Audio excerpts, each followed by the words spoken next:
Hello, everybody, and welcome to the Gilded Flask, where adventure is never far. My name is Barry, and I will be your dungeon master for this game, and I'm joined by three wonderful people. Please introduce yourselves. My name is Daniel, and I'm playing Corey, the Artifice at Tabaxi rogue hybrid guy. Hi, my name is Erudite. You can also call me Morgan as well. I'm going to be playing your favorite buyer, Aurelia, your tiefling gunslinger now. And I'm Jed. I'm going to be playing Petro, the Furbolg Paladin, now a Paladin of the Ancients. We play Dungeons and Dragons every week on a Friday at around this time if you're live with us on Twitch. And if you're not live with us, then it's every Friday at 6 p.m. EST. You can watch us on Twitch, you can watch us on YouTube, and if you rather listen to us on the go, you can also do that through your favorite podcast platforms such as Spotify, Apple, iTunes, etc., etc. Just look for the Gilded Flask, you'll be able to find us. If you want to find all of our socials, you can either look down below if you're watching us through YouTube, or go to thegildedflask.com for more information. We have a couple of awesome people that we'd like to give a shout out to. Those are people that range from the ones that made our wonderful character art, which is just damn amazing, but also the people that made the music that we use in the background, and various other artistic additions to our show. Thank you so much to all of you. A complete list of all of those people can be found in our description below the YouTube video. And also, while you're at it, just please like and subscribe and all those things. You know the drill. And with that, let's head into the ruins.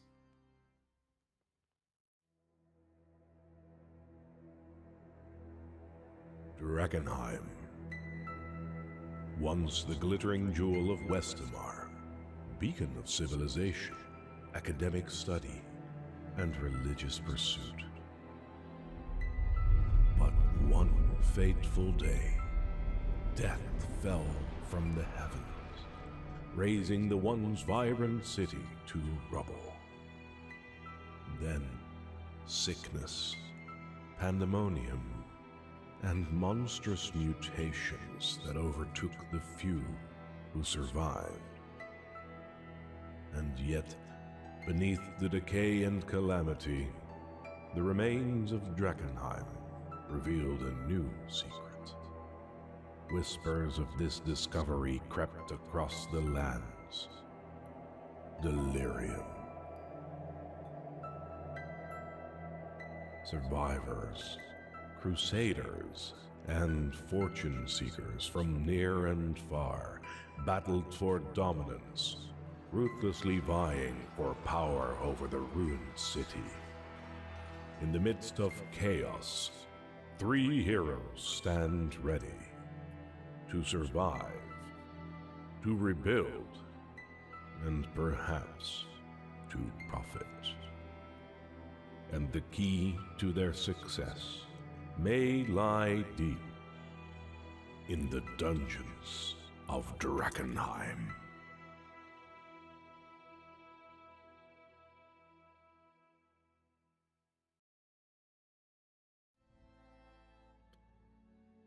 I've said it a few times, I'm going to say it again. What an awesome intro.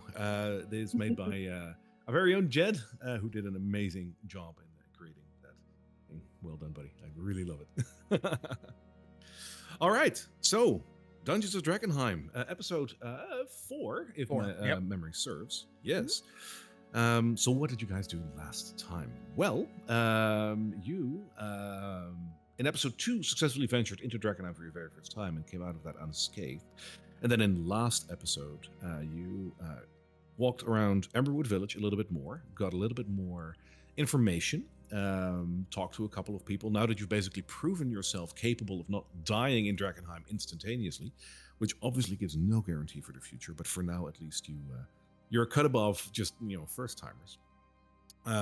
You talked to a couple of people who were interested in potentially sharing some interesting tasks with you. One of which happened to be the retrieval of a religious item. You've spoken to both the Queensmen as well as the Paladins of the Silver Order, two representatives of those.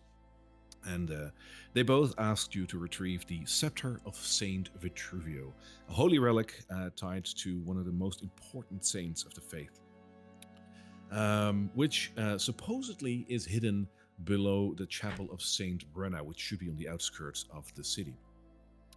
You've talked to both the Queensmen and the Paladins of the Silver Order, and because Petra is a Paladin as well, I believe was the final decision in siding with them for this quest, even though you didn't say this out loud to both of the parties. You ventured into Drakkenheim, found the Chapel of Saint Brenna, and when you came there, you noticed that in the outside courtyard of the chapel, there were other people already there. And that is where we ended last time. So, I'd say without further ado, let's move to the Chapel of Saint Brenna. So for a little bit of context, just to reiterate, as you approach this chapel, it is a rather interesting sight. So Drakkenheim and its outskirts have been blasted by the meteor when it came down 15 years ago. And you can imagine the fire that came after it, the debris that flew around. It vaporized a lot of buildings. And even on the outskirts of the city, a lot of buildings, which are predominantly made of wood and whatnot, just burned to the ground. So it is a complete wasteland over here. So it is very surprising to see one or two buildings still left standing, especially buildings of this shape and size.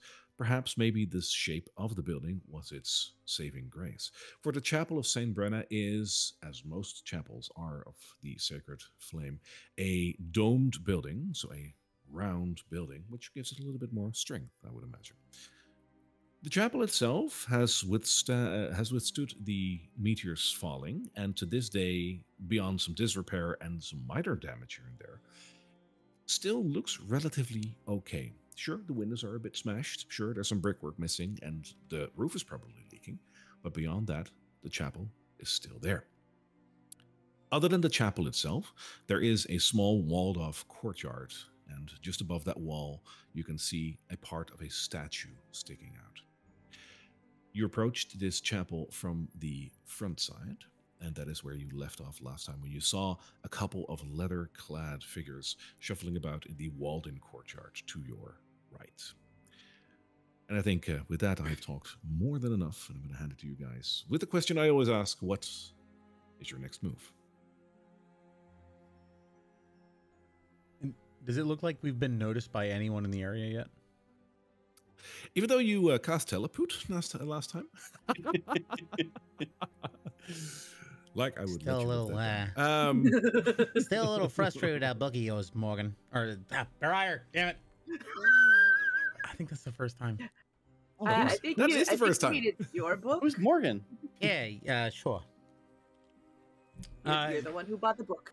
She's friends with Steve. But beyond that, you don't see Oh. anyone reacting to your presence. No. All right.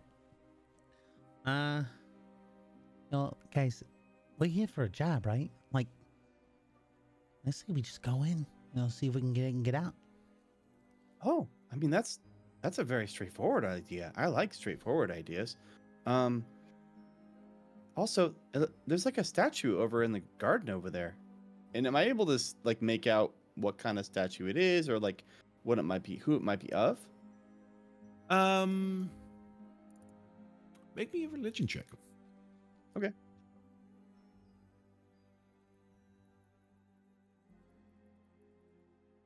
It's gonna be an 11. You will recognize it as being a religious figure, so most possibly someone important to the Sacred Flame. I mean, you are a paladin, sure. You will recognize from your training, if you look at it long and hard enough, that this is actually Saint Tarna. Saint Tarna is the founder of the faith of the Sacred Flame. Okay, so like that would be like a pretty standard thing to have in a garden, I'd imagine. Yeah, this is one of those things that you would chapel. see. Yeah, and I think as a matter of fact, because of that, I think you might also immediately know what kind of garden this is. This is a crematory garden, one of the places where you would scatter the ashes. Okay. Yeah, I mean, normally, we wouldn't just go into a garden like that. So yeah, I think focusing on the chapel is probably a good idea. Also, did you guys notice that like this chapel, it didn't get destroyed in the meteor, but like everything else around here is destroyed. I know that like a few windows are broken and stuff, but like overall, it's in pretty good shape. And if you think about it, like really, thank the flame that it's still here. Solid construction. I'll give him that. Oh, Yeah. I mean, I think it was more like, you know, like the will of the flame that it's still standing. But yeah, construction probably had to do with it too.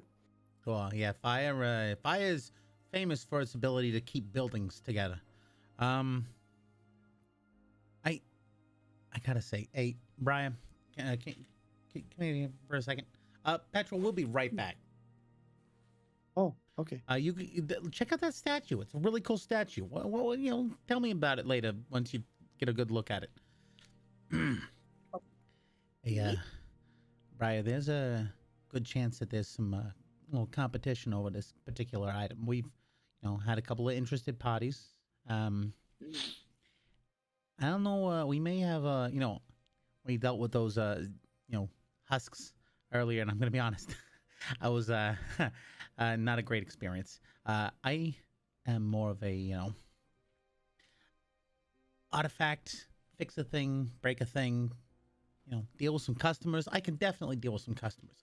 But these guys look like tough customers. So do you have any kind of tactical experience with, you know, getting in close, getting out, doing a little fighting?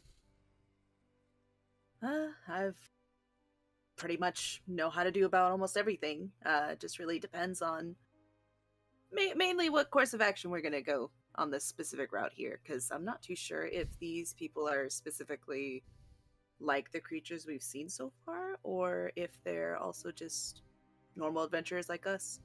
Might be able to talk them out. I was really surprised when I saw the purple star last time. Like, to other people in here, I've definitely bought delirium off of people before. I didn't think regular, you know, people going in here. I thought they were like the knights and commanders and all that crap. So I mean, if regular people can get in here, we might have to be dealing with some more competition than I thought. I just wanted to, you know, let you know, keep you on your guard. And I think Petro's gonna, you know, he's a little too friendly for his own good, you know. I just wanted to He's fair enough. Well, let's feel out the situation if anything comes down to it. I tend to have a pretty good intuition of who's not as trustworthy. All right, cool. I mean, honestly, if things go down, I'm probably gonna try to find a, you know, good vantage point, get a few. I just don't want to, you know, I'm not really generally a hands-on kind of you know, I'm a scientist. I don't, you know, I trust you. You got this, right? You're a professional. That's so I've been told many times. I am a professional. Love it. All right. You know, I guess we'll stick by the big guy, try to keep him out of trouble, but I trust you. You got his back, you got my back. I got yours. All right. Hey, Petro, how's that Petro, how's that statue looking? Come here. Guys, did you see this tree? It looks like a branch fell off of it right here. Maybe this like knot in the bark is a button, and there's a secret passageway. If I press, oh no, it's just, never mind. It's just a branch that fell off. Never mind. The door's open. Petro, I think. Okay. Yeah, but I was trying to be sneaky. Isn't that what we're supposed to do? We're adventurers, right? Yeah, no, good intuition. That's actually, you know, really good thinking, my friend. Okay. You know, keep looking for those buttons. I'm gonna defer to you on this one. So just, yeah, whatever the plan is. All right. Let's go on, and I'm gonna go ahead and try the door. All right. So the door itself looks like it's partially beyond repair, but it's still in its hinges. And if you try the door, it does open. All right, you know, creak it open, looking through. All right. If you crack it open and look through, you will see, I think all the way to the end, And you will see a couple of things. First off, you will see a glow of light coming from inside. The glow itself is not coming from the central brazier of the chapel, but rather from the candles that are standing around it. The brazier itself, which usually is lit at all times, which is very much a part of the faith, seems unlit at the time. Oh, I guess there's no one keeping the flame here. That's a bit odd. Most of these chapels, they'd have a flame keeper that kept that big thing in the middle, always just lit all the time. Really, maybe we should go back to Amberwood Village and get the flame, and then we can bring it back here and we can light it again. I don't know how much good that's gonna do there, but that's a great idea. We should definitely bring that up to them when we get back to the village. Oh, okay. We can do that later. That's okay. Yeah. Does it look like there's any people around or any movement? It seems completely devoid of life inside. The only thing giving off a presence of life at some point would be the candles. Mm. Would I be aware of any sort of religious reason for the flame being unlit, and would that have any sort of symbolic meaning to me? The fact that it's unlit would definitely have a meaning to you in that regard. That the flame is always kept burning. That is the central part of the religion. So the fact that it isn't means that either no one is looking after this, or something very terrible has happened, which probably both. For the candles around it, which are still, well, yeah, I mean that could also be an option. But like, this is a thing that is also not done through magic or anything. It is a sacred duty to keep it aflame. Sure. Oh, Go ahead. No, what's up, big guy? What's on your mind? Oh, well, I mean, there's all these flames around. We could probably just light it ourselves. It's sort of one of my duties as a paladin. I mean, yeah, sure. Why not? I mean, it may not be the sacred flame that was lit before, but it's still, at least we'll light it. Yeah, I gotta say though, Petro, we're not here alone, so we don't want to announce our presence that much. Maybe how about this? How about on the way out? When we already got it, we're out of here. On the way out, you quick burn and run. Oh, well, why not? Why not just do it right now? All right, Petro, you go ahead and light the fire. You do your ceremony, whatever you got to do. Briar, I'm gonna check out the stairs back here. All right, just see what's down there. All right, I'll keep an eye on Petro here, and I'll keep an eye out if anybody decides to come in. Oh, great. Okay. And then I pick up the candlestick that's right next to me. All right. If you pick up the candlestick, you're noticing there's no warmth coming off of the candle. Oh, guys, I think something's wrong with this fire. Interesting. Man, have I seen this effect before at the chapel in what's it called, in Amberwood, where they have, like, I think you've seen this fireless beyond just the chapel. I think you've seen this in a lot of other places. Magical fire does not give off heat. Petro just puts his hand over it. Oh, wow. Either my heat resistance got way better, or something weird's going on. Hey, buddy. This definitely isn't a natural flame. Is this normal for? Oh, the for a sacred chapel? flame? No.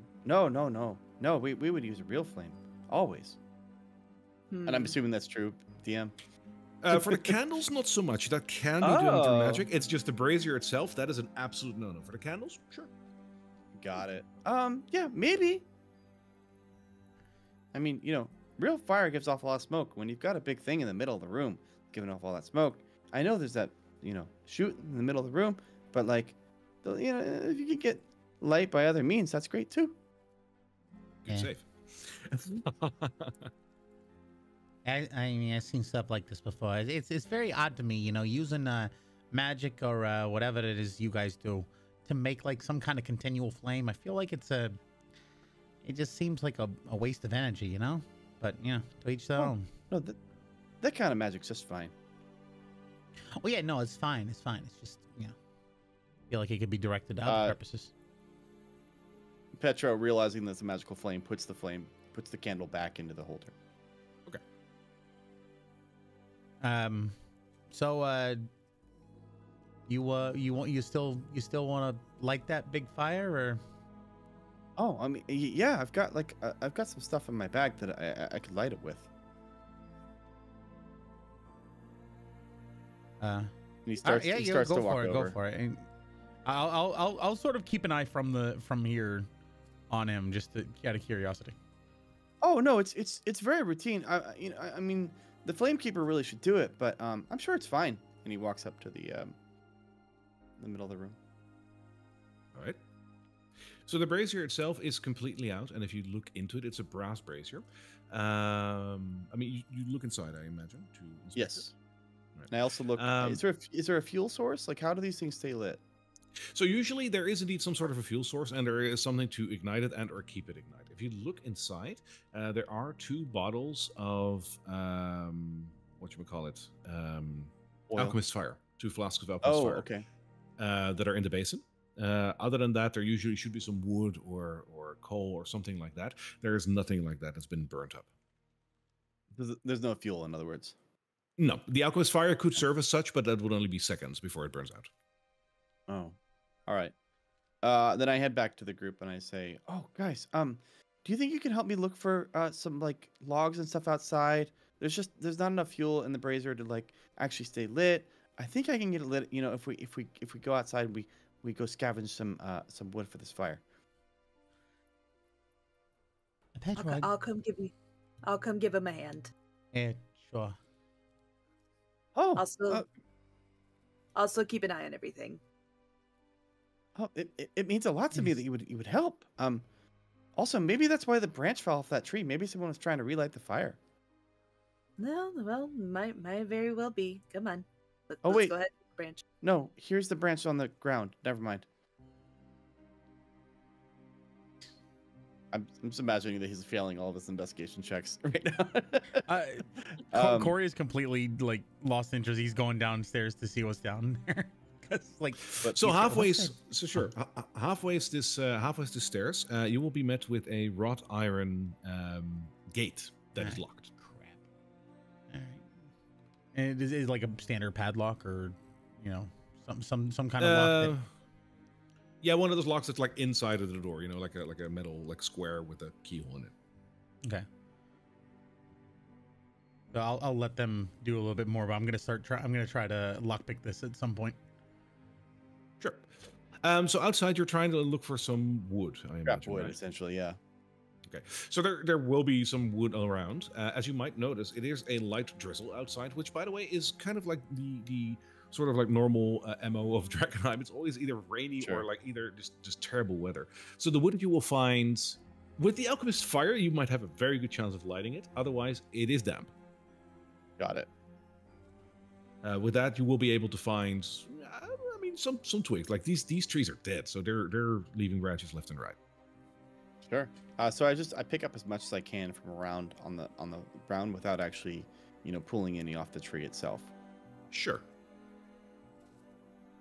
Oh, Briar, could you help me carry some of this? I mean, I could carry a lot, but the more the better. I'll go ahead and give you a hand. And then once we load up with what we can carry, we head back inside. All right. So you're a big guy, so I imagine that you're carrying quite a bit of wood. Yes, and I actually that's one of my strengths, because as a furbolg I can carry up to one size class larger than myself. So yes. So there's going to be like this brazier is going to be it's a big brazier, but I think it's going to be like half full of like branches and wood and whatnot, because that'll be around. There's a bit of like demolished buildings and whatnot. You'll find enough wood to fill this brazier up. And then would I know how to use the alchemist fire, or is that like a flamekeeper's job? That is honestly a very good question. Do you know that like basically alchemist fire just combusts if you use it? Because like alchemist fire is like just quickly above table. Like alchemist fire is basically like the D&D equivalent of a Molotov cocktail. But do you know how to use that? That is a very fair question. For Petro, I'm probably honestly seen people use it, but I don't know if I've used it myself. Yeah. You know what? Heck, I'll keep it. I'll keep it a low check, but give me a give me a survival check. Survival. Okay. Interesting. -1 on survival. All right, let's do this. Oh no. Ooh, 14. Not bad. All right, fair enough. Yeah, you know, you're not a fan of this probably because it's very dangerous. But yeah, you know how to use this. Okay, Briar, you might want to step back because this stuff can be really dangerous. I will keep my distance. And after we make like a pile of wood, I just kind of douse it or whatever I think is the best thing to do in this instance with my 14. I love that. So you chuck one of those like bottles in or something? I uncork the bottle or whatever the lid is, and I just kind of drizzle it over the top. That would work as well, because like alchemist fire just combusts. So as you do, the wood will catch fire, and even though it's damp, the alchemist fire itself will light it. I like the effort you're putting into this. So yeah, we'll totally do that. Probably too much effort. This is one of those things that I didn't expect. Like I'm quickly adding a light source to the map right now because I wasn't prepared for this. Overcoming the plans. Yep. For those of you that know how I usually DM, if you can hear that I'm like a little like off, like off the trail, is because I'm doing two things at once because I'm quickly adding that light source. As it lights up, Petra's just like, "Oh, thank the flame," and you just hear this like sigh of relief in his voice of just like, "Oh, like I'm so glad that we fixed that." It was like making him uncomfortable before that it wasn't lit. There you go. Woo! All right, let's go check on Corey. All right, and Corey is like fiddling away with some. He has a screwdriver, he has some thieves' tools, he has a rake, he has a file, all these little tools that he has on a ring that he's fiddling with this lock downstairs. All right. So for the lock itself, if you want to try to unlock it, give me a sleight of hand check, please. Alrighty. Let's see. Oh! So I got a 6. So natural what tools were you? No, you didn't get a 6. You get a natural 1. Okay. No, it's still a 6, but like, sure. What tools were you using, my friend? I was using a screwdriver and one of my lockpick. Like, the screwdriver was going to be the wedge. Or I forget what it was called. The crap. Anyway, the wedge and the rake to pull the pins. Right. So the not the screwdriver, but the other item that you were using breaks, and the lock does not. Crap. So I imagine that they've been up there for a little while. So I've been down here frantically gluing this thing back together with mending while they're coming down, and they just see me. I'm like, oh crap! I didn't want to. This didn't happen. It was broken when I got here. Oh, this was a warning, Jimmy. Broken. Yeah, I need to fix this. Hang on, and he's gonna spend a minute mending his tools back together, and in defeat. Sure. That'll undo the breaking. Thank you. Yeah. So, Petro, what do you know about these crypts? They got a big old gate in front of them. It kind of makes me want to get in there a little bit more. I mean, we already got to go in there, but like, what are they trying to keep us out from? Oh, I mean, it doesn't seem like, it'd be a good idea to leave crypts open all the time. I think that's kind of the idea. But let's see, what else do I remember? And DM, what else do I remember about crypts? Fair. I felt this one coming. You're paladin, you're classically trained. Give me a religion check. Let's see what you do remember about the crypts. 6. Not too much. You will remember that the crypts house remains of the servants of the sacred flame. That is about the extent of what you remember. Oh, well, I mean, there's, unfortunately, people who have passed on down there. Yeah, that's about it. You don't want people going down and stealing them. Well, we've been tasked by the sacred flame, by High Flame Keeper herself to go down there. So, yeah, do you know how to get in here? Is there a key around here, or should I try again? Oh, I mean, I could just push it open, and then I attempt to just push the door open. All right, give me a strength check. Oh, it's changed? Okay. 9. It's wrought iron, and as strong as you might be, you're noticing that there is movement in the gate, but not enough to break open. Oh, that's a strong gate. Jeez. All right. Huh? I'm gonna try something here, and I'm gonna pull out one of the small delirium chips that I have, and I'm gonna basically rig it to my thieves' tools and try to jam it in and essentially light it. We're gonna blow this thing. All right. Oh. So I think you're trying to invoke the rule of cool here. I'm basically trying to pull out all the stops and go for broke, trying to blow this lock. I'm willing to sacrifice one of my delirium chips because I know it has a lot of potential in it. Cool. I love it. You know how I am with rule of cool. Like, creative shit should be rewarded. Please describe to me how you're doing this, because we have a key lock. We have like the whole. What do? You just jam it in there and just hit it or something? He whips out almost like a butterfly knife. He pulls out this like butterfly knife looking thing, and it's just pliers. And he's got this like pliers and tongs that he uses to hold it up, and then uses like a hammer, a little hammer. It doesn't look like much, but then it actually rears back and slams in on its own. It's a little impact hammer, and it just jams it into the hole. And then with his thieves' tools, he's going to try to pull it up into the pins, and then from there rake across it to see if that like sparks anything. So you're at arm's length of this. Yes, he's in there. He's right up in. He's actually looking at it as he's doing it, trying to get. He's got his goggles on. Got his goggles on. All right, come on, get in there, and pulls it back. Cool. I'm gonna do that under another sleight of hand check. So let's see what you roll. I got a couple of ideas. Hopefully not another natural one. Okay, I got a 19. Cool. Okay. Lucky you. No. So you jam this little crystal in there, and once it's more or less in place and it's just jammed basically, you do the routine that you just vicariously described, and the crystal after the first couple of hits doesn't budge, but sure enough, if you do it a couple of times, it will shatter.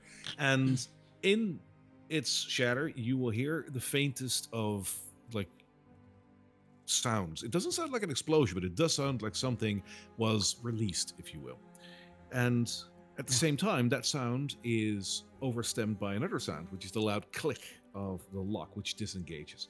You open the door with this, and you do not get a level of contamination. Oh, thank God. I have my God. So I imagine like a fragment actually like comes out and pings off the goggle, and he's like, it's a good thing I was wearing these. Sure. Yeah, let's go with that. Love that. Safety first. I was wondering about those goggles. That makes a lot more sense now. I'm gonna remove one of these, one of the chips that I had in my inventory. Sure. Luckily, Petro actually gave me his 4 from last time. He just sort of did Petro. Funny. All right. So at this point, I have to ask: are you guys going down into the crypts or not? Yeah. Oh, I mean, it seems like the most. It makes sense, but I have live. to ask. We're here to do a job. Alrighty. In that case, you descend the dark stairs down into the depths of the chapel. All three of you have dark vision, yeah? Yes. Yeah. I don't know if I do. I don't think I do, actually. Oh. Wait, do furbolgs not have that naturally? The Ambition time. So. Features, you do not. It is pitch black dark down here. How are you guys not bumping into things? Okay. Knowing Naturally this, inept to see the dark. here you go, buddy. Don't lose it. And he chucks a small spherical item to Petro, and when Petro taps it, well, actually, technically, I have to tap it. So I tap it, and it creates a 5-foot radius of light. It's just a one 5-foot radius, so like a little 10-foot circle. Ooh, shiny. I also just remembered I have an orb too. My little magical orb. Oh right, Norman. The one that you purchased. Yes. Yeah, that's right. I could use him a little bit later if he's got enough light for now. I think it's appropriate. All right, so as you go down the stairs, I'm quickly pausing the game because I have to tell you something before you move on. It's a circular staircase, which just leads a little bit more down, and it ends on a stone floor. So it's just a one-level difference. It doesn't go any further down, or up for that matter, of course. As you get closer to the undercroft floor, you will hear sounds. I will describe them to you as being sounds of fluttering and some sort of hushed murmurings that sort of bring on the sound between a subtle chuckle and a subtle talk in between. It's hard to make out what the sound exactly is, but it sounds like something is here. Mm.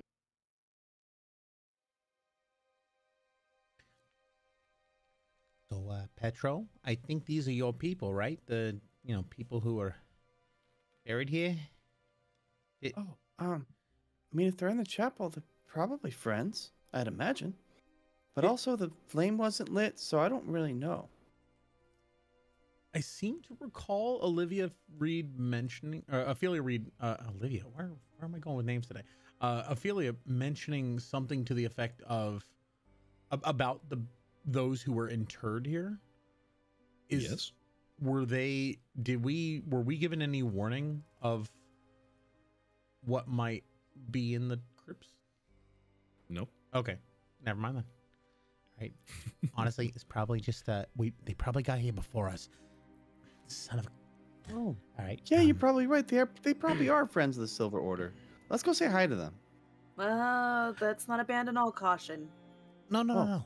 Let him go. Let him go say hi to him. Let's find some shadows. You asshole. We're gonna follow okay. Petro. It seems like you're going to be taking one for the team, Petra. But Briar's just looking at Corey like, just like with like a very, very mom, like kind of like disappointed look in her eyes. Look, So, he's a big guy. He can handle himself. I think Petro, given his experience in Drakkenheim thus far, he approaches a little more cautiously than he otherwise might. Kind of slowly approaching the noises and with this little bead out in front of him that's making a 5-foot radius light. Just being, hello friends. I'm Petro from the Sacred Flame. And who are you? I love it. Okay, so I'm going to reveal the entire room because two of you do have dark vision. Petro, you will not be able to see everything, but quite a portion of this because the light will shine out. And to your surprise, the room itself is giving off a very subtle glow. So what you're seeing is what seems to be the undercroft of the chapel. It is a rather elongated room with a couple of niches to the side in which there are several urns and vases, as well as a couple of scattered bones here and there. By no means an actual ossuary or anything, but this does look like an undercroft. Beyond that, you notice that in several places there is this sort of umbral purplish glow that seems like some delirium has found its way down here. The biggest source of which is a puddle of water, which is to your immediate left over here. That water is positively glowing. That, however, is not the source of the sound. What is the source of the sound is a little further away in the room. And while Petra, I don't think you can immediately see them too well, for Corey and for Briar, if you look that way, you're noticing that there are 4 very small, fluttery creatures that all have a very distinct look. One of them looks dead red and is glowing, almost as if on fire. One is yellow and kind of looks like a batch of dust that is just floating around. The other 2 look like they're made of pure mist. All 4 of them have very, very big noses and very big wings on their back with which they float randomly around the room. Petro, as you say what you just said, the introductory hello that you did, one of these four, being the red one, immediately flies towards you and flutters a little ways away from you and looks you dead in the eye. At this point, you can totally see this creature. And it looks at you and it says, "Hey, what do you do down here, fleshy?" Oh, this is my well, not my chapel, but it's the chapel of the Sacred Flame. And I'm a follower of the Sacred Flame. So I'm here actually. I'm looking for a scepter, scepter of Saint Vesuvius. Have you seen it around? What are you? Also, hi. You talk a lot, flesh. Hey, Dusty, come over here. Look at this. And one of the others joins him. This is our turf. Oh, I didn't mean to intrude. I did notice that there's no Flamekeeper here, so I understand why you might think that it's your turf, because it doesn't seem that anyone from the Sacred Flame is here anymore. So I will temporarily respect your turf. But if you could just tell me where the scepter is, I'll just get it and then I can leave. Well, I don't know about any scepter you said, but you are in our house, so you're bad guest for not bringing us any gifts. Oh. We want a shiny. Oh, I mean, I'm holding this thing right now. It's very shiny, isn't it? The little bead that I'm holding.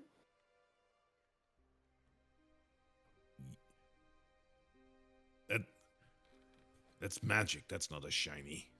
Oh, what's a shiny? Oh, it's hey Ashley, come tell them.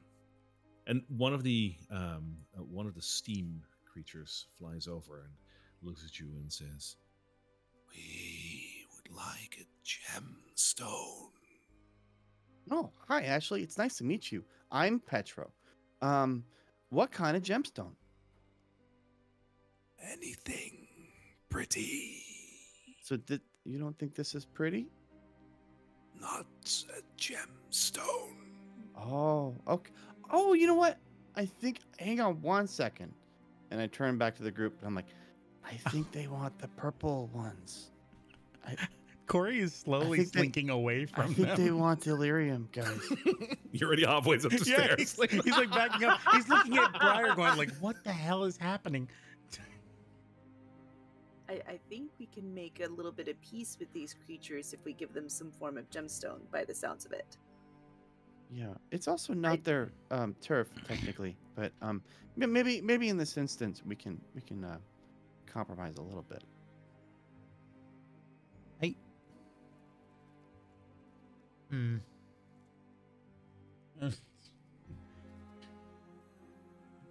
He starts rifling through his bags to see what he's got. My friend is looking for your gemstones. In the meantime, which one of you is the leader? I guess I am. No, I am. No, me. Oh. It seems like you're a little indecisive on which one of you is the leader. Because I just want to make sure that I'm dealing with the person with the most authority. Yeah, we're more of an autonomous collective. Oh, that's great for you.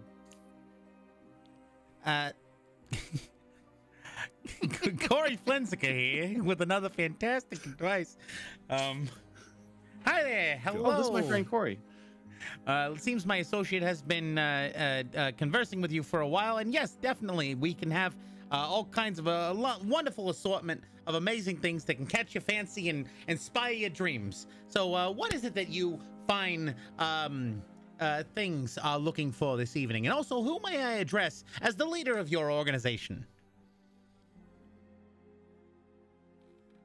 Obviously, it would be you. Think... He focuses on the dusty one. Obviously, it would be you. You seem like everybody else is taking orders from you. Is that correct, my good friend? No, maybe. What? What's he talking about, Cindy? Yeah, he did listen. Like we're friends, right? Yeah. So listen up, flesh. You're like a cat, aren't you? I've seen cats before. I believe. Oh, I believe my master had a cat once. I ate it. You had a master. Okay. Was that our good friend over here, Mr. Dusty guy? What? Corey's trying to sow some dissent between the four of them. It's not really working. No, it's not. Master, you said you had a master. What kind of what are we talking here? Are we talking like someone from this building? Anyone in the Sacred Flame? Do they look like him? Nah, they didn't look like any of you. They got like more, yeah, like more roby kind of stuff. And they sent us here, but we haven't heard of them in a while. Now this is just our home. All right. Okay, well, we don't want to step on your turf, but do you want us to leave, or do you want gemstones? It's either or. And if you give us a gemstone, you can move on, I guess. Well, but you haven't seen a scepter, because we're here for a scepter. So I think we'll just leave and take our gemstones with us if we don't have a scepter. Yeah, well, you do that. Don't come back without a gemstone. I got a proposition. It's quite rude. I got a proposition. I think we can all work something out. Brian, you are totally right. We can definitely work something out here. I can actually get you more than one gemstone, but I need you to sweeten the pot, okay? I need two things from you. If you're okay with it, I will give you a gemstone as a good faith, as a gesture of good faith. But then I have two more that we could actually deal for, or one of which I would like three. I would like a little bit of it, yes, but at a cost. I would like a little bit of information about this master of yours. They sent you on a mission here. Can you tell you anything about it? Like, what are you doing here? Why? And where can I find him? Are you showing these three crystals, or are you just talking about them? I have pulled the three remaining. I have 3 chips that Petro gave me 4. I just used one to blow it up the lock, and then I've got 3 more. Yep. So I'm holding 3 in front of them. One of which. Give me a persuasion check. Give me a persuasion check with advantage. Okay, cool. One of which is in between his claws, so held out, like he's about to give it to him. The other 2 are kind of held between his fingers, so he's not quite offering them just yet. No, but they've seen them, and that's good enough. Right, cool. You got a 13. On your is that? Yeah, 13. I rolled a 9 and go. Advantage? You said, I only rolled 1. You're right. Sorry about that. You have advantage, so you can roll again. And nope, no better. So 13. All right. Yeah. I don't know if we should. They have never looked at us when we were here. What do we care? Yeah. So we can have all 3 of them. So I'm giving you one as a gesture of good faith. The second one I'm giving you for some information about your master. And the third one, we'll talk about that in a second. There's 4 of us here. 3 gemstones. You only asked for 1. Yeah, it's better than 1. All right, give me the 1. All right, here's the 1. He sort of like flicks the 1 specifically to the Dusty guy. All right, the Dusty guy reaches for it, and as it like hits his tiny hand, it sort of starts floating in this sort of compact pocket of sand almost that is proportionately his hand, but it's there. All right. So for the second one, we were sent here to investigate by a group. I don't know if you've heard of them. They're called the Amethyst Academy. They're magic people. Right. Interesting. So, any particulars about the one who specifically sent you? She a blue tiefling with brown horns, or a brown tiefling with blue hair? No. Interesting. No, it was a lady. I don't know her name. Okay. How about the clothes she was wearing? You said it was a robe, probably purple. Yeah. And there was a big eye on it, very big eye. All right. Okay. That's That's worth a gem. And he chucks the second gem at him, at the red one this time. We could do a quick roll. The gemstone will be caught and is fine. Cool. Yeah, it wasn't intended to be like a difficult catch. It was basically like a, here you go. No, but he's made of magma, so. Okay, interesting. Yep. And then he pulls the third one up and he says, all right, so we are actually here on some business. We're looking for a scepter. Happen to know where that is? Is he down here? You're the first one to ask. We were sent here as well to look for something religious, see if there's anything worth finding, but we couldn't find anything. We looked around this place and, yeah, decided to just float around here. And, well, we didn't hear back from our master for a little while, so we figured it probably died. Everything dies. Everyone dies here. So this is our place now, and that's what it is. All right. Well, then in that case, this third gem will be for safe passage. We'll just, you already checked. There's nothing special here, so we're just going to rummage around a little bit, check around, and if there's nothing here, we will say our farewells. You have 3 gems. We'll head on our merry way. Splendid. I'm happy to do business with you, and good luck. And we won't bother you if you don't bother us. I'm gonna look back and wink at Petro and Briar. Thank you for being so friendly. Yeah, well, you're a good visitor, Fleshy, when you bring a gift for the master of the house. So I guess we're fine. I'm gonna chuck the third one to the Ashley. All right. Ashley will catch it, and with that, the 4 of them will convene in one of the corners and basically start comparing the gemstones. Oh, look, it's very pretty. Yeah, mine too, but mine's bigger.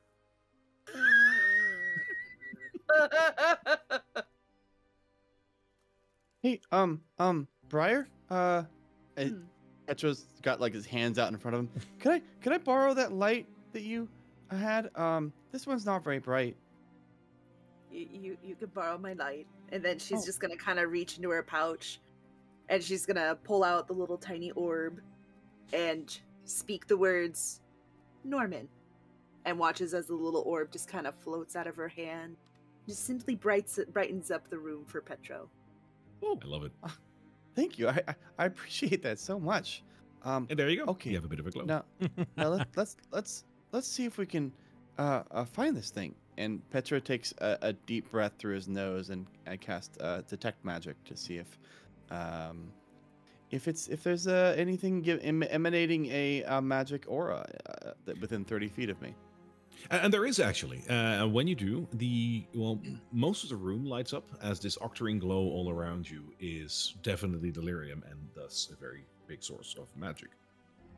Beside that, the 4 creatures that you just talked to also light up because they are born of magic. Mm-hmm. So I can concentrate for up to 10 minutes using detect magic. So I'm going to start making my way through the room, just kind of sniffing for anything that looks like it could be a scepter. Sure. I'm gonna take a look at this door over here. Yes. Is there anything? Is there anything? Like, does it look like it's blocked off? Does it look like it's broken? Not really. No. As a matter of fact, it looks like a pretty normal common door. At first glance, there seems nothing wrong. I totally missed it as walking by. I might investigate it a little more just to make sure it doesn't have anything that could trigger anything that if I decide to open this door. Give me an investigation check. All right. And the roll and do that. Oh. A 2. This is a completely normal door. There's nothing wrong with it. All right. I'm gonna go ahead and see if it lets me just kind of push open the door. All right. So you open the door? Yeah, I'm gonna open the door. Wonderful. You open the door, and the door opens, nothing happens. Beyond the door, there is a rather small hallway that leads into what seems to be a circular chamber. And beyond that, you see a stairway going down. In the circular room in front of you, you notice that there is something in the middle. It looks like a small knob almost on the ground, a small part of a pillar about 3 foot high, completely made of metal, that sticks out from the ground. Almost at the top, there is a groove, and you notice that there is a hole in this groove. And that is what it is. Okay. Petro, you find anything yet? You did not. Oh, just nope. Just I found a door, but otherwise, no, not really. Okay, I'm gonna go through one of these doors. I'm gonna give it a little look-see. And then I'm gonna go through the hallway. Alrighty. Very confident. As you go through, you will end up in the circular room. It is as I described, and you notice that once you enter it, there's also a hallway towards the north. I'm gonna keep going forward. All right. Within the circular room, you can now very clearly see this metal small pillar on the ground. As I said, you saw this groove and this hole in it. I think if in passing glance, you will notice that the hole itself goes right through this little pillar. The hole itself is about, let's just say, like an inch or 2 or 3 thick-ish. Okay. Do I notice like any specific designs on the pillar at all? Like anything that could look like inscriptions? Anything at all? It is completely just normal boring metal. All right. And then above me here is a hallway, right? Yes, there is, which seems to go around a corner. Oh. I'm gonna come up to this corner here, and I'm just gonna just kind of lean forward, kind of keeping myself near the wall, and just kind of peek around the corner to see if there's anything beyond that. There is just another boring hallway that leads to a door, and you do, from where you're standing, see that there's another small hallway that goes towards the north, about halfway this hallway that you're looking down. All right. I'm gonna go back to the group. I'm gonna let them know I found something.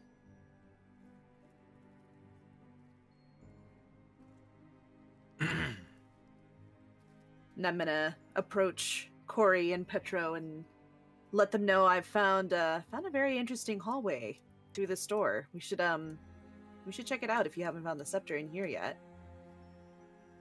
Oh, I just found some dirt and like a tooth and just like a little bit of string, but otherwise, no, not really much. I don't think our scepter is going to be up here. I think we might need to go a little bit further down. You said there was a glow in this area. Is it distinct? What you're visually seeing, all the things that are giving off glow they're all like everything is glowing here. So there is like an octarine glow on mostly the walls. The walls themselves look like they're very much in disrepair, and it's basically in the cracks. Okay, so It's like flex. okay, so so it doesn't look like there's any substantial pieces that are just like under some things or buried in the wall, like that are visible to me. No, give me a perception check though, but not like it's not like there's a big chunk of delirium or anything. No. Okay, perception. It'd be a 13. You don't see any crystals, and you're starting to get the idea that this glow is predominantly coming from the light drizzle up from the ground level that is seeping down and taking a bit of like delirium with it, be it either from the haze or a crystal somewhere there, and it's just leaking down, and you can see it through the cracks. That is what's happening here. All right, interesting. Yeah, he comes back over here and he's trying to keep his voice down for the to keep from the other group. Yeah, there is another door over there. Go ahead and lead the way, Brian. I know that you found something interesting over here. Let's go check it out. All right, I'll lead the way. I'll take up the rear. I'll come with the rear. Why am I not surprised? Well, he's actually keeping an eye on the other group, just making sure that they're not, doing anything untoward. But they seem to be pretty passive at this moment. Yeah. Corey, Yours more like a chip. No, it's more like a chip. I just want to say how I appreciate how you lead from behind. It's really admirable. Thank you. I do prefer to have, the bodyguards and fighters. You guys are the ones who are more experienced with this kind of thing. So I trust you guys. And I'll keep an eye on our rears. As you pass the hallway that goes towards the north, you notice that there is a large circular room over there. And in the center of it, there seems to be a large basin. And from the look of it, it seems like it's filled with water. Keeping in mind that I'm still using detect magic, do I detect magic in that direction? I'm quickly looking up whether or not that is part of the detect magic part, but I think you actually do. Let me have a look.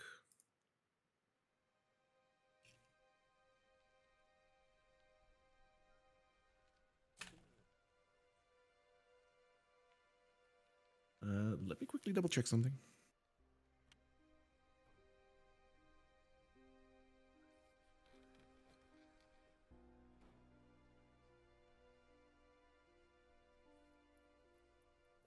All right, just wanted to make sure. The basin itself does not light up, but you do see a subtle glow of magic coming from this room. Oh, it smells kind of sweet and kind of like, I don't know, paprika in that room. We should probably go see what's in there. All right.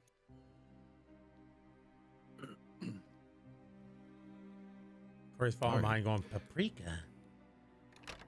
I'd like to take a closer look at the basin when we get close to it. Sure. So the basin itself is completely filled with water. And the water itself, in contrast to the undercroft room that you just came from, does not have this telltale octarine glow that the walls over there did have. This just looks like pretty normal, plain old water in this basin.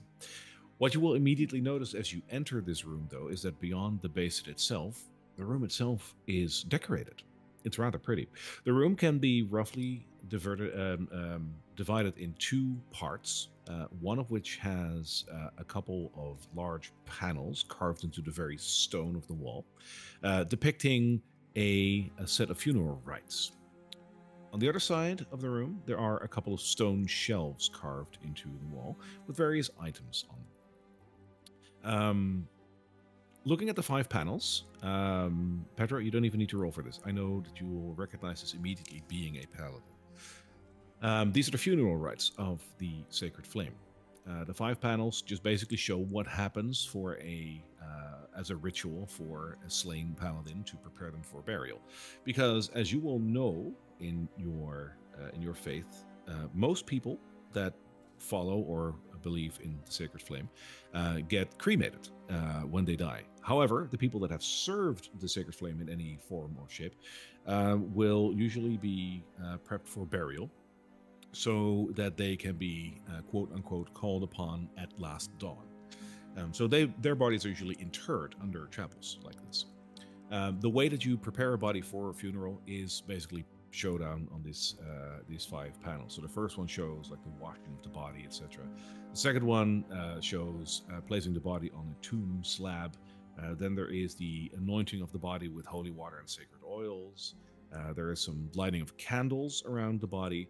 And finally, you see that there is a priest reading a scroll while the others join hands and recite a hymn. That is basically what you're seeing on the 5 panels. Okay. And I think that Petro kind of, with an air of respect, relays this to Briar and Corey.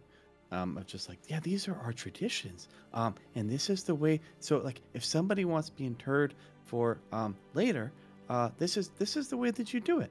It's sort of like instructions. And then what do we see on the shelves that you mentioned? So this is where your sense of magic is tingling from. On the shelf, there is a, I believe it's called like an altar box, on one of the shelves. It's rather large, so it looks like it contains multiple items, and that is where the glow is coming from. Beside the box, you're noticing that there are 6 small vials and 2 larger bottles.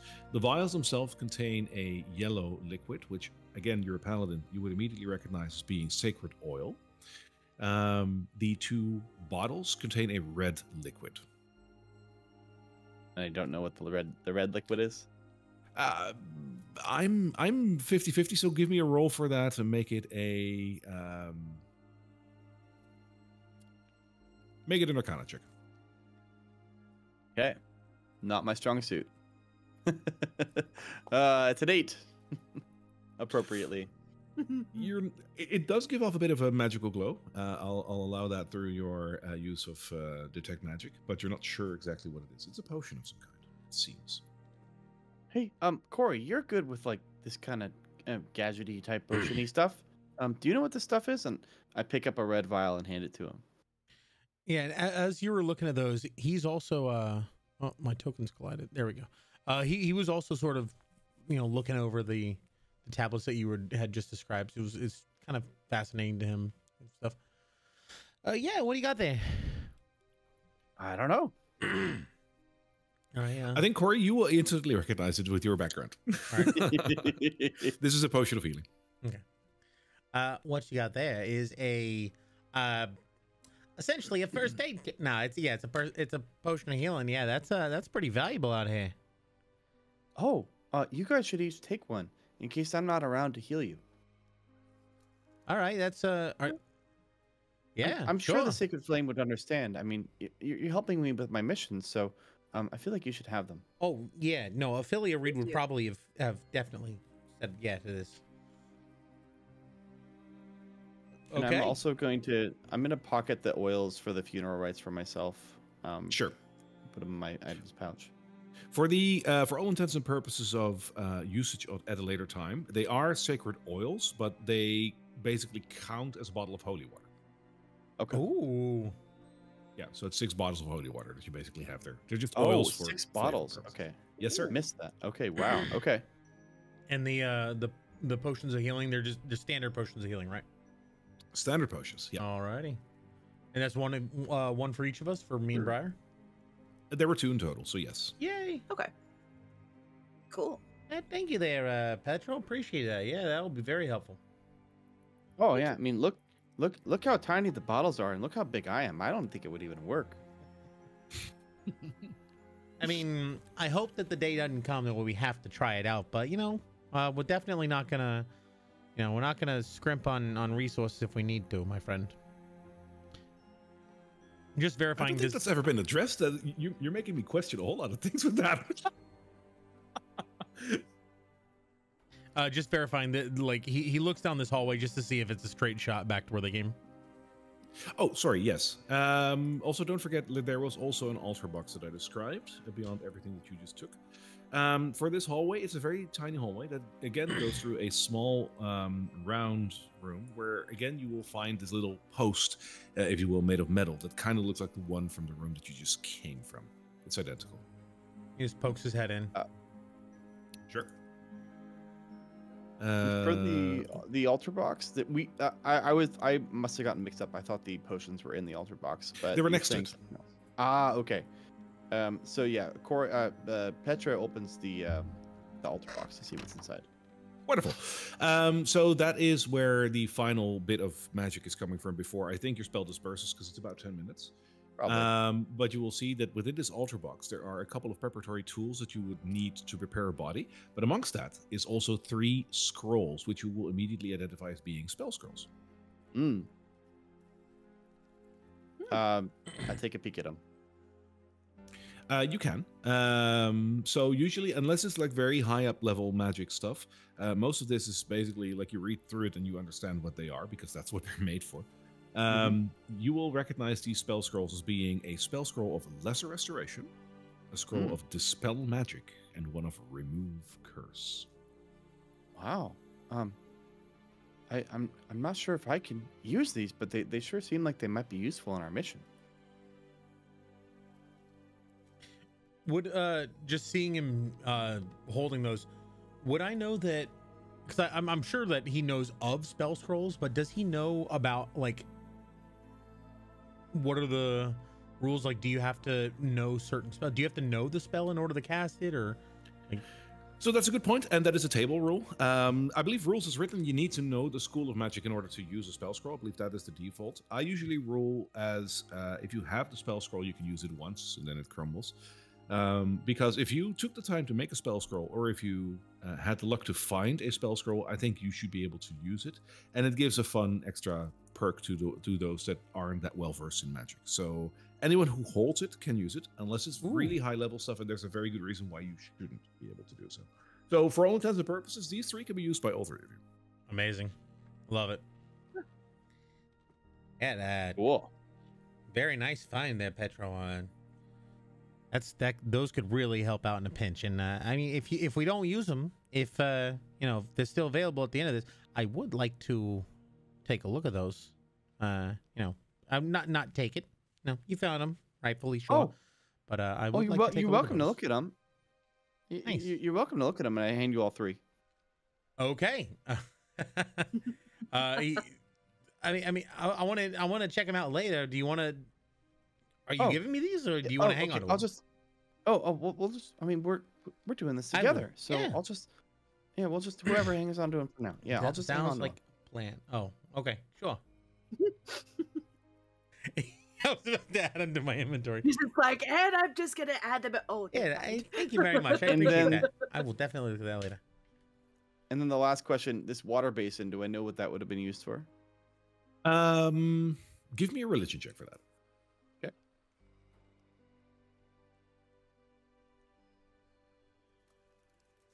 Wow, I'm rolling terribly today.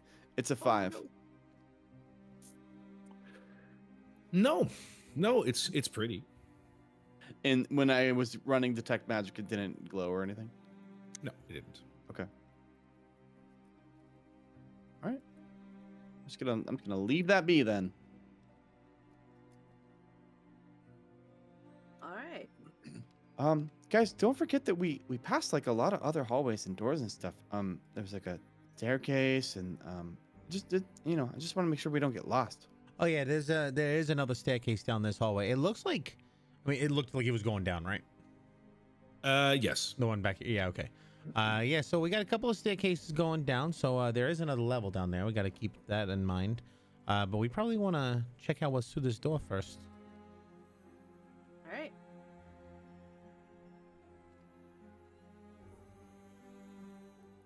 So the door over there seems an oak-bound door, and it looks rather dark. It looks like waterlogged, basically.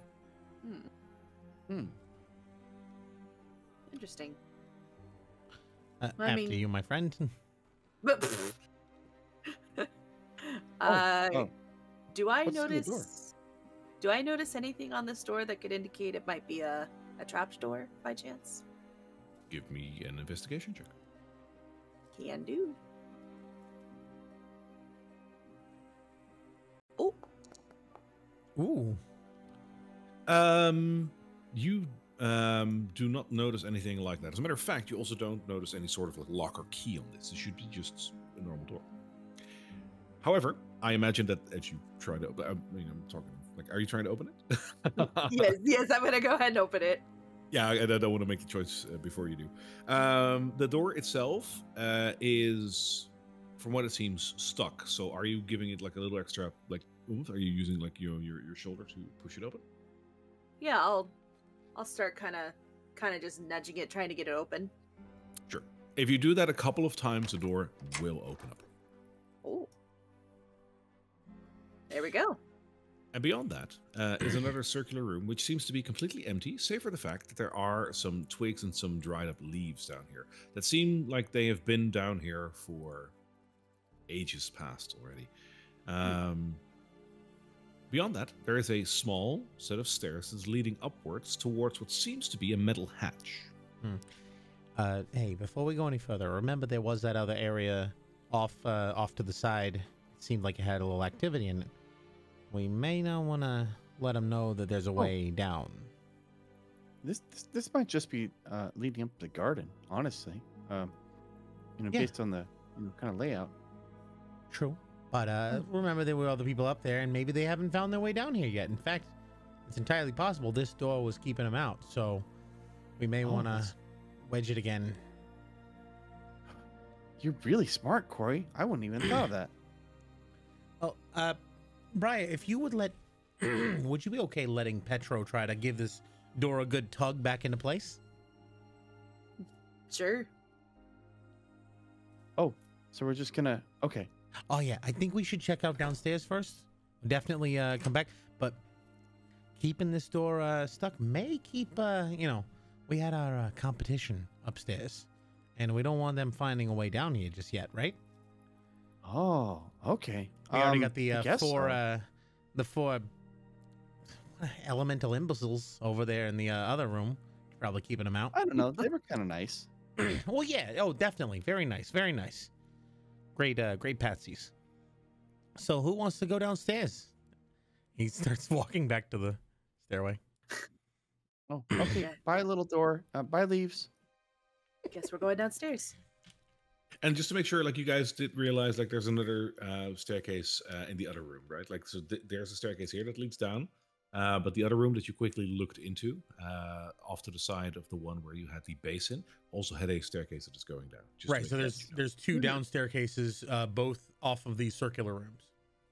Correct. Yes. Yep. Just want to make sure that you've seen that. Yep. I assume that both go to the same level, or at least I'm making an assumption. You are making an assumption, but that is a fair assumption to make since it is a stair. And as we pass this pillar again, I'm just gonna take a look at it as we're passing it. Does it look familiar? Does it look like it's anything I know of that I've seen slots into? It looks like a hole with a groove, right? Like maybe a sword with a cross guard would fit into it, but maybe not a sword like a pole. Like, as you said, it was a circular hole, like 1 or 2 inches wide, and okay. So I'm gonna keep my eye out for something that looks like a pole with a line guard or something like that. Sure. All right. So you guys choose to go down here. Oh yeah. Which obviously you can. Yeah. Now that they've blocked one entrance and they have guards at the other entrance, Corey's feeling a little bit more confident about this place. Yep. And obviously the fact that the music changes doesn't mean anything. What music? We're down in a crypt. Ooh. Is this a crypt of bards?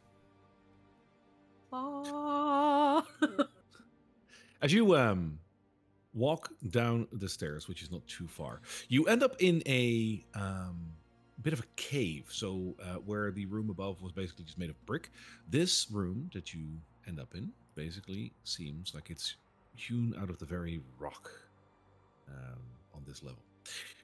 It's not just rock that you see. Around you, there are, once again, lit candles. And those lit candles are all surrounding various stone sarcophagi slabs, if you will. And on these sarcophagi, there are bodies. All these bodies look like they have been prepared with funeral rites. And all the candles around them are lit. This room itself has one big stone pillar in the middle, around which this cave was basically hewn out.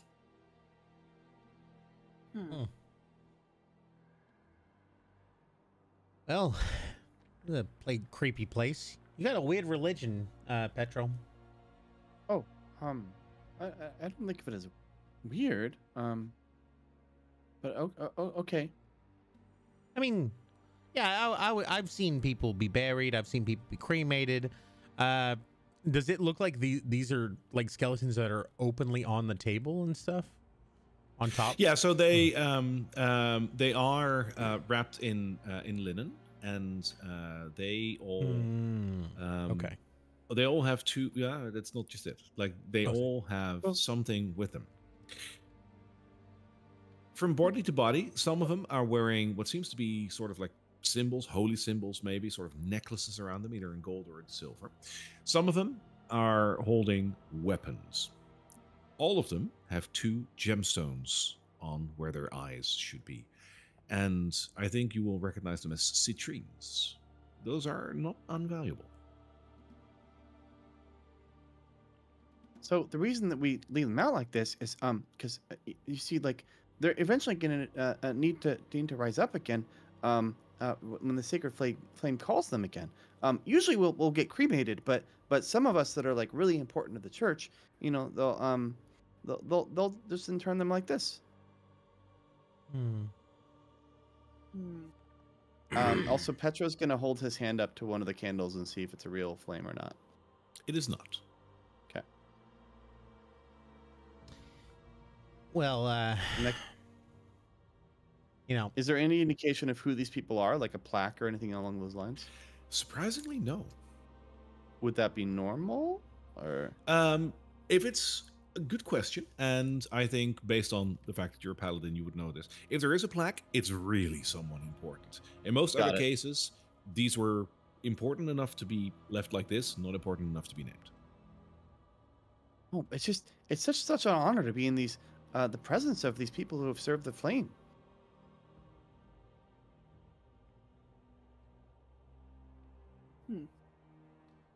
What's is Petro looking at Corey right now? He's just looking around at these people. I know what you're gonna do. I knew it. He I grabs knew the you were trouble when you citrines. walked in. I knew it. wait, what are you grabbing? I'm grabbing the citrines off the first corpse. All right. So you pocket 2 citrines. What's a little grave robber between friends? Oh my god. I'm not even gonna roll a perception or anything. I don't think Petro sees this. He Petro's waited until too you guys excited. were he waited till you guys were distracted.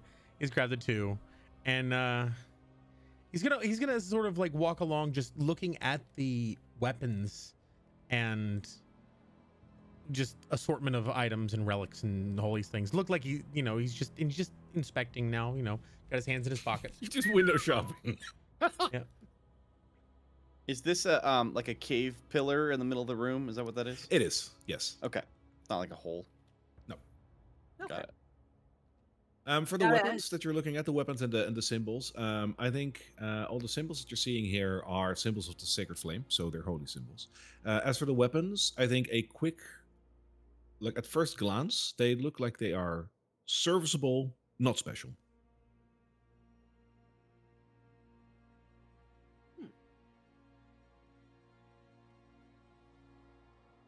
Be interesting. Down this hallway. So the hallway itself seems to extend quite a bit, but you are seeing a bit of light at the end of this hallway. And it seems like that light is coming from some more candles, which are propped right next to a large wooden gate. The gate itself is made of wood and metal, and it is by all accounts an actual gate rather than a door. You don't see any handles on it. You don't see any locks or keyholes on it. It is basically a solid wooden wall wrapped with a lot of iron and rivets. It looks like the sacred flame didn't want us to go in there. Maybe we could try the other direction. True, Let's but- try and see if we can get this open first.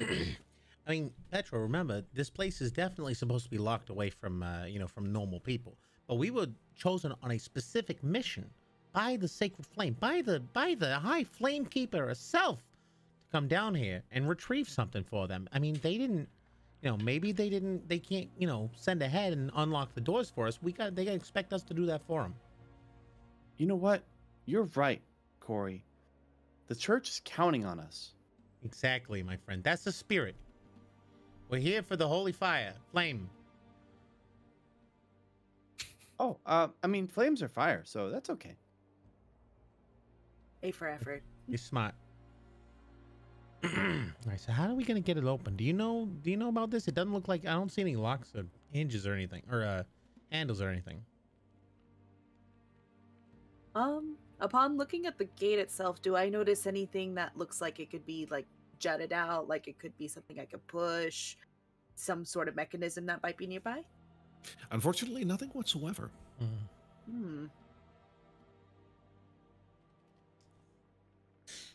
Well, can you take a look, see? And I'm gonna open my jacket, and my little frog automaton floats out. Oh, yes, our buddy. Been keeping him under lock and key for a bit. Roger Elf. Oh, it's not Roger. It's Norbit. Norbit. There we go. All right, Norbit. You go up. How tall is the door? It reaches all the way to the ceiling. And let me just quickly check how tall the how high the ceiling is. But there is no, like, there's no door frame basically. But let me see how high that is.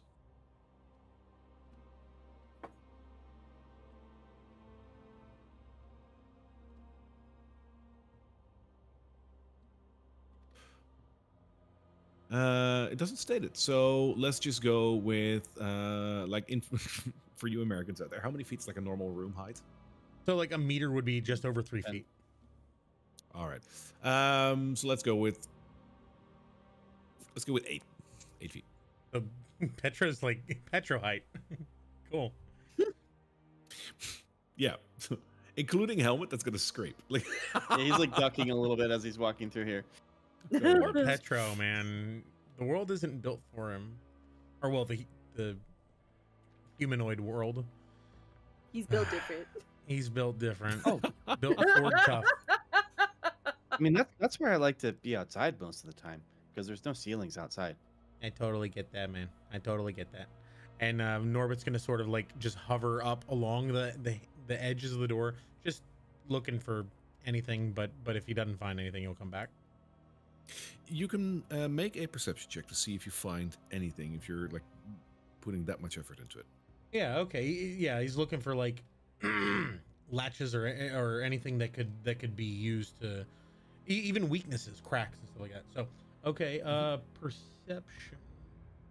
What is his perception? His skill in perception is a +4. Okay, cool. It's. I would imagine so. Yeah. I'm gonna just roll here and just add the, if I can figure it out. Yeah, that works. Excuse me. Is it on player screen? No, that's not it. How do you roll in? Oh, here it is. Got it. Never mind. Roll. It's yeah, underneath the little chat thingy. I got a 16 +4 is a 20. Perfect. Where's Corey going? Where's Petra going?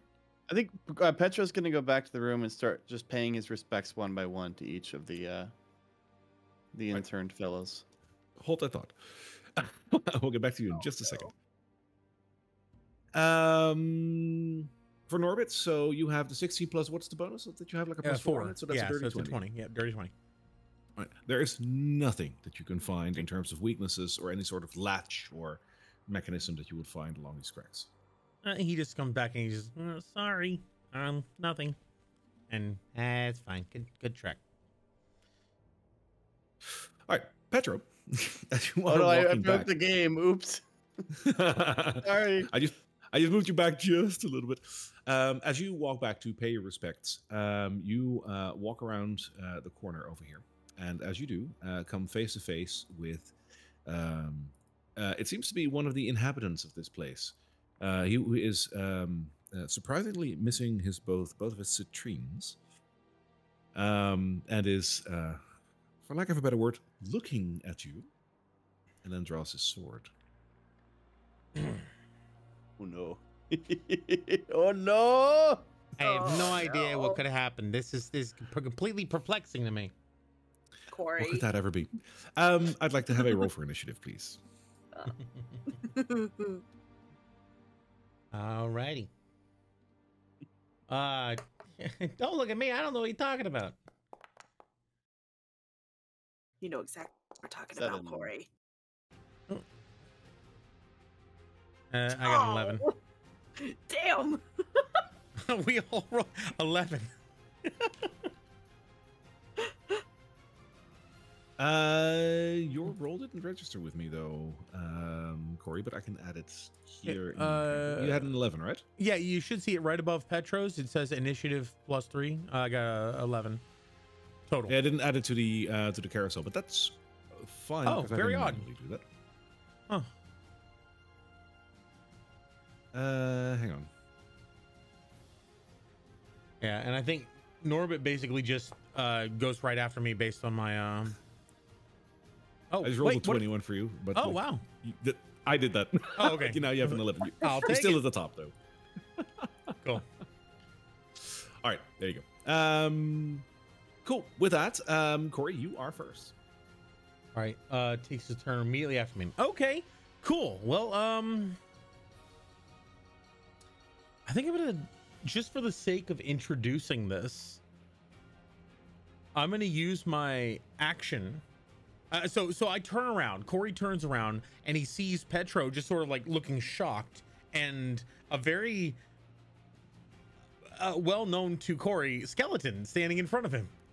Citrine skeleton, and he's going to go, oh crap, I don't see a downside to this, and he charges up, and you just see this lightning flow up from his center of his body, the center of his armor, up his arm into his gauntlet, and he points and sends Norbit flying forwards, and then he slams his gauntlet down on his own arm where there's a sphere.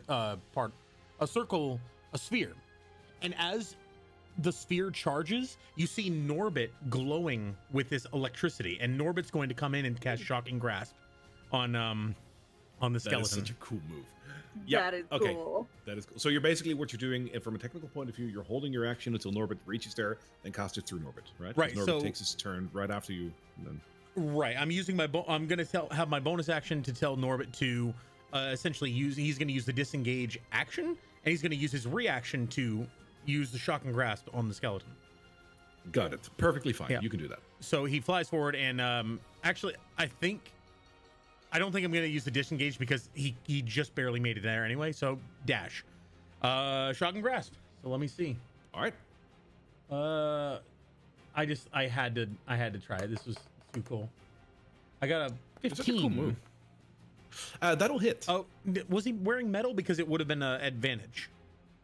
Does he have a metal armor? No, because you're touching. Okay. No, Cool. he does not. Cool. So I'm gonna go ahead and roll the damage. 1. So it doesn't do a lot of damage. It doesn't do a lot of damage. It does not. But you see the skeleton kind of like twitching a little bit, and as Norbit does a flyby and dashes back to me, he isn't able to swipe at him. No reaction. Because no reactions. Yeah, that's a good point. So Nice. so yeah, and Corey will come up behind Petro here. Sure. That'll be my turn. Alrighty. Briar. All right, I'm going to make my way over towards kind of close to Corey, but I'm still gonna have a pretty decent view of the skeleton myself. Trying to think, if I try and move closer, that might use up my action. So I'm gonna go ahead and do this and pull out my bow, my little long bow. And I'm going to take a shot at Mr. Eyeless Skeleton. That should now be Corey's lesson learned of not to steal, not to take things. Should have taken a from few more. untenanted. All right. So you roll an 8. That misses. So your arrow goes wide and hits the wall. All right. I'm gonna move just a smidge closer. The skeleton And is I'm still going twitching, kind of to- jerks out of the way.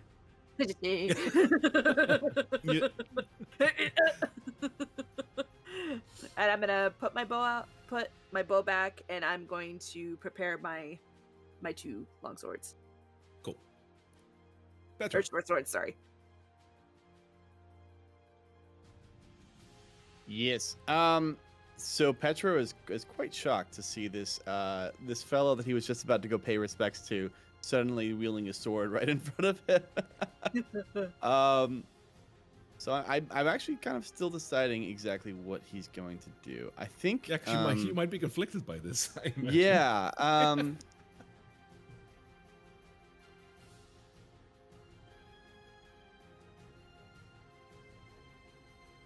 So, yeah, I think what he would probably do is use divine sense to try and detect if this thing is good or evil, and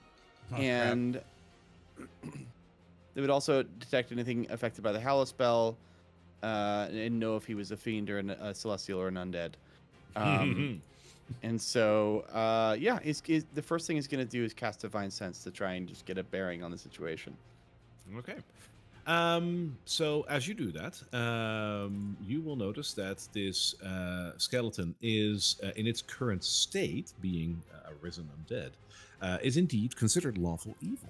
So yeah, it's currently approaching you with evil intent. Okay. And so Petro's just kind of like, how did this happen? I was very, very, very confused for a moment. But unfortunately, he just used his action to cast that.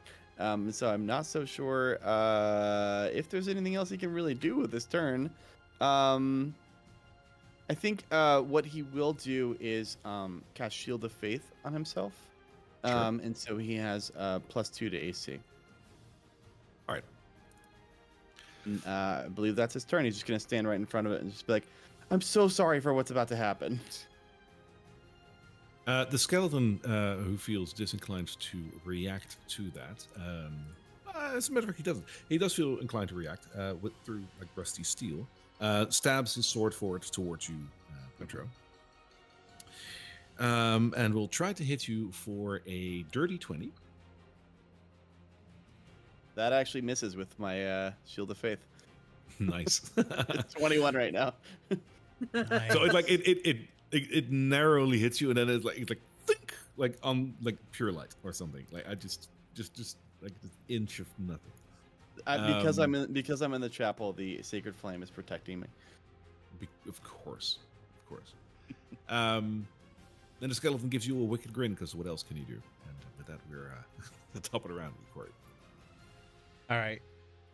So seeing that the electricity did something, but he pulls out his crossbow and says, Norbit, stay back. And he's going to go ahead and fire a crossbow shot, given that Petro's right next to him.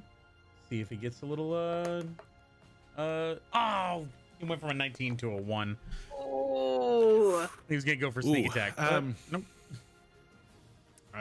So your arrow goes completely wide. And since this is so tightly spaced, Oh, no. I'll allow the arrow to just go wide and just like hit the ceiling. Okay, yeah. As he's pulling out the crossbow, or as he's engaging the crossbow, because the crossbow is actually part of his arm, he engages it, and it shoots, it misfires and hits the ceiling. Crap. And then for his bonus action, he's gonna go ahead and command. I don't want to do this regularly, but Norbit, get him! And Norbit's gonna make a ranged weapon attack, a force strike. Sure. So Norbit goes, like, sort of hovers up towards the ceiling, and then his eyes glow for briefly, and then almost these 2 pinpricks of light come out and go to hit. And that's going to be, if I can figure it out, it is going to look like shotgun grasp, but it's just the same hit DC. Yep. 21 to hit. That'll actually hit. Yep. Okay, and this is going to be a D4 plus 2, so it's weird. Roll. 5. So 5 points of damage. Wonderful. Yep. So Norbit flies up. 2 pinpricks of light come out, and they actually go right into the skeleton's eye sockets and sort of rocket. For a brief second, it looks like he's actually looking at you because it's light in his eye sockets, and then it just diminishes again. Like really creepy. All right, that's me. All right, Briar. All right, I'm gonna take just a smidge step closer And I'm gonna start swinging at this thing. Yes. The swords. All right, I got short sword number 1.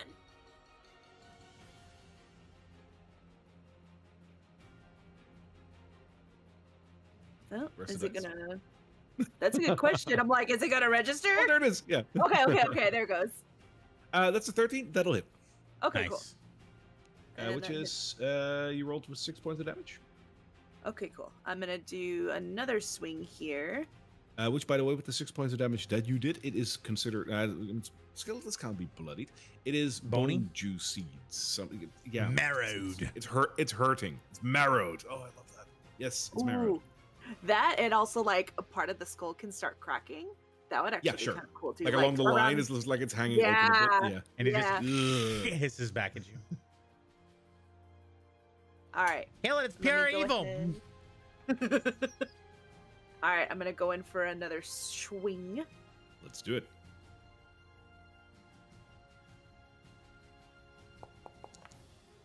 Ooh. That is a 6, so that one will miss. Ah. Damn. Okay. That's fine. I think like when that one misses, it kind of the blade kind of clanks against the wall, the stone wall a little bit, and makes like just a little sound. I'm just imagining it going right between the ribs and then just like, damn it. Hey, damn it! There's that half second of mental registration. It's like, this should hurt. Oh, he's a skeleton. Shit. Oh wait, Go straight for the heart. It doesn't have Ah, flesh. crap. and that's it for my turn. As an Sure. assassin, you were always taught to go for the heart. Skeletons are your worst enemy. Hey, shit. Petra.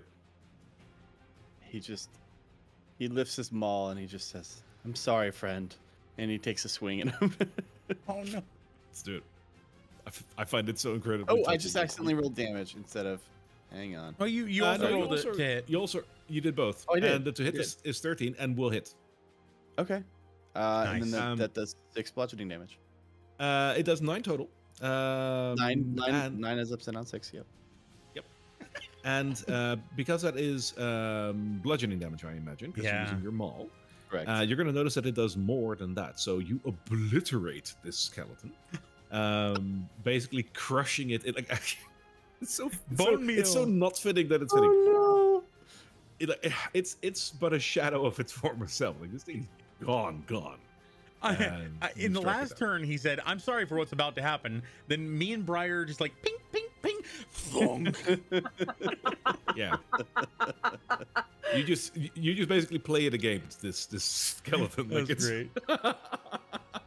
Yeah. it's very dead. Like it already was, of course. But yes. With that, everything around you is quiet again. All right. Petra just kind of falls to his knees and then takes a deep breath and just starts scooping up his bones and his linens and carries them back to his resting place. All right.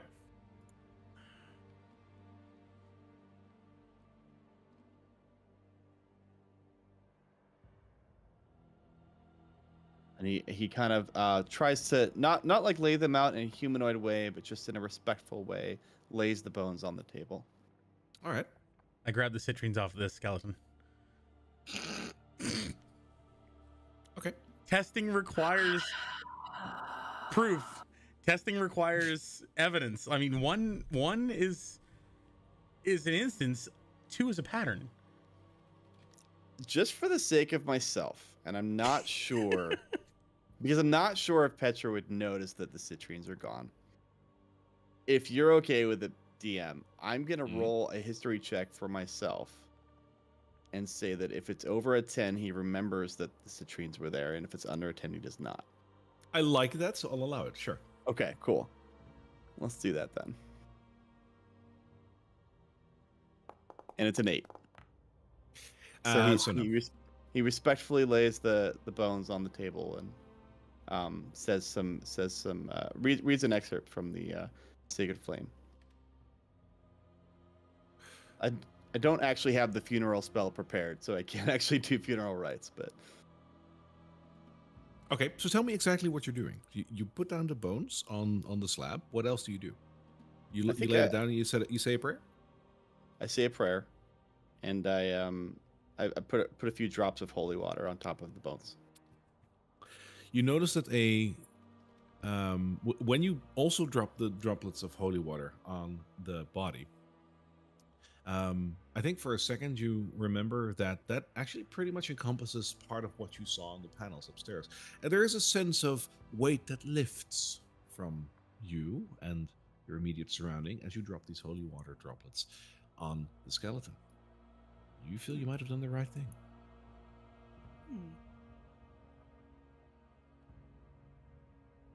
Are you okay, Petro? I mean, I knew that Drakkenheim would be scary. You're not always prepared for this kind of thing, but yeah, I'll be okay. You don't, well, I may not be the best person to console with, but if you feel the need to talk to somebody that has experience with this sort of situation, be happy to listen. Oh, it's just, they're supposed to rest for longer, and we had to. Unfortunately, this one won't make it, but that's okay. There's every life has an end, and unfortunately, this one was today. Yeah, it's hard. Even among living, something must come to an end. If you're ever slain in battle or anything like that, I'll make sure that you don't become a scary zombie. Thank you. I would appreciate that, Petro. Oh, no problem. Okay, guys, I had to test the other something. side of the room. I had to test something. I'm sorry, but I just wanted to see if it worked. Good company. That's why I kept the the order going. I was like, this is gonna happen at some point. All right. Top it around, Corey. Out of character. I'm so sorry. Why does this keep happening? What are the chances? Okay. I'll explain it in a second, but just trust me on this. Oh my gosh. What are the odds? I love that one. What do we see exactly? So on the other side of the room, you see so this is not a completely mummified body in it. Like it doesn't look like a mummy, but there is some cloth wrapping and whatnot around a otherwise like frail skeleton body. And as you look over there, you see this skeleton sitting upright. So it basically just awoke. That is what you're seeing in between the candles and whatnot. It is holding a sword that is starting to brandish as an actual weapon. And it seems to be missing 2 citrines. Okay, so it's my move right now. Yes, it is. All right, Corey, what did you do? I'm gonna use feline agility and just bolt up the stairs and go. I'm a scientist. I need to test my theories. I'm trying to learn more about this place. And he runs up stairs. That's it. Okay, I love it. You're such a cat.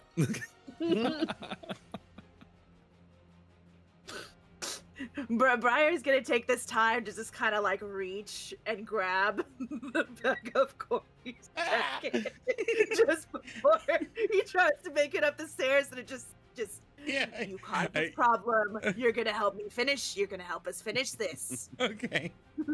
Yes. All right. I'm sorry. I was testing something. And what did we learn? That I was right. And that, and also Science, knowledge, power. Well, okay. We'll deal with this later. I'll talk to you. We'll do it. And that right. I'll go ahead and say that was the end of my turn. It was too perfect. That is funny. Briar, your turn. all right, I'm gonna have to pull out my bow again. Mm-hmm. And I'm gonna use this time to just fire a shot at the skeleton. Ooh! That is a natural 20. Oh yeah, Amazing. that'll hit. Snap. So it'll be more And it'll be more damage than what it displays, because it said piercing damage 6 and then piercing critical damage 4, but we don't roll like that in my house. Because if you crit, we do crunchy crits. That means that your max damage is applied once, and then whatever you roll. I believe the max damage on your bow is a 6, or is it an 8? Let me see. think Max it's 8, damage is longbow. Max damage. I think it's 8, yeah. 1d8 plus 2. So that's 10 even, because that plus 2 is going to be applied. So that is 10 plus whatever you rolled, and the first one was 6, so that is 16 points of damage. You immediately cut the skeleton down. It drops down again. She just grabs Corey by the scruff and stops like, "Meh," and then just pulls out her bow and just annihilates. I love it. Tired of this shit. That is just perfect. That's amazing. See, I was also thinking that Petro over here, he's protected right now. He's got his like glowy flame thing around him. So I figured if anything happened. Well, now we know. So there is a, for lack of a better word, dead skeleton on the other side of the room, guys. End of comment. Petra does the same thing again. And Corey does not even move towards the other skeletons. So same thing is just making sure you make sure that the body looks pretty okay. I imagine you pull the arrow out of its eye socket. Yeah. And you sprinkle a bit of holy water and say a prayer. Yes, correct. Wonderful. And I also turn back to Corey, and I'm just, how did this happen? So what happened was the first time, I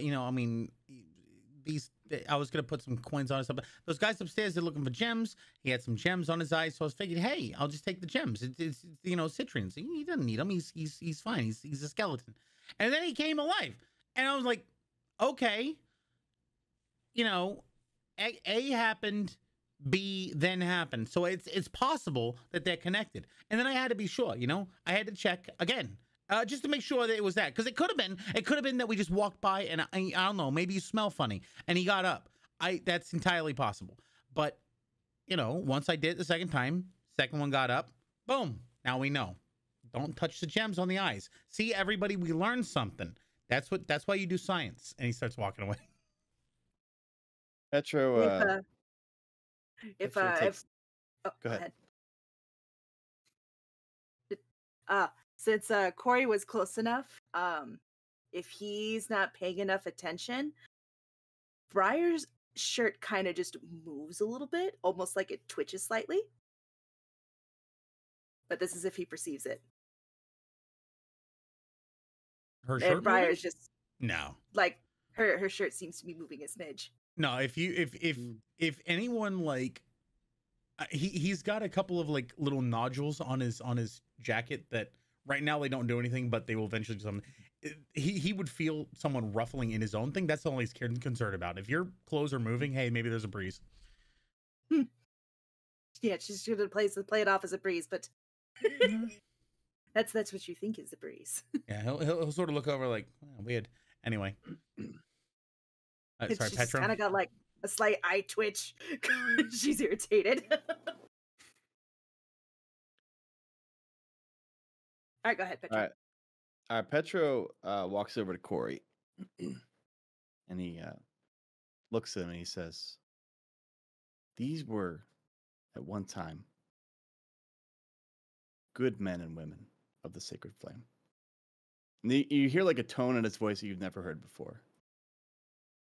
And I know that this isn't your faith.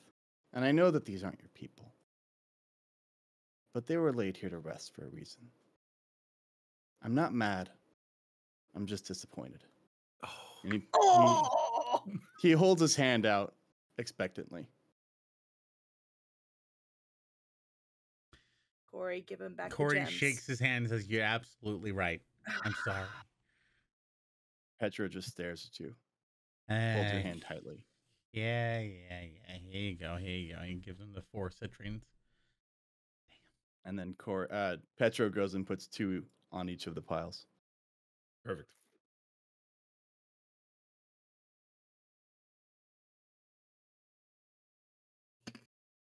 Well, okay. I guess we're done here. These people are laid to rest again. Do you guys want to go see what else is in here? Briar's just gonna have like a slight bit of whiplash, just like how can he shift from such a serious tone to this again? Just, Yeah, let's go check it out. And I promise not to desecrate any more corpses today. Oh, that'd be really appreciated. Thank you, friend. desecrate any corpses that resolve in sacred flame corpses. Well, I Right, mean, Corey? oh my, that is a great point. If we find any other religions entombed skeletons with citrines on their eyes, I might have to check again just to see if it works. Because maybe it's a sacred flame thing. If it's another religion, it won't. I gotta know. Or a better idea, don't touch them. Well, there's also, I mean, Today. even just disregarding the, awakening from their endless rest and them, not having any dignity left. There's also the fact that they come alive and attack us. So that's worth keeping in mind too. I know, but did you see them? They look really evil. Like, do evil things really deserve the gemstones? I don't think so. Oh, I mean, the gemstones kind of keep them from being evil. So I think maybe just don't do that. And if I stole gold from somebody and they turned evil and undead and tried to kill me, I'd probably say it was justified too. Not that I'm gonna steal gold from anybody, of course.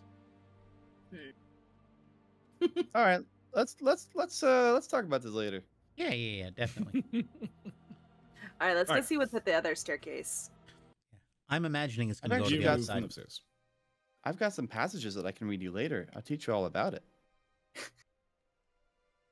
I will.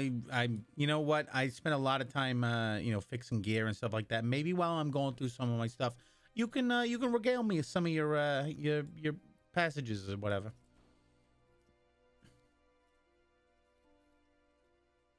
Definitely won't be tuning them out.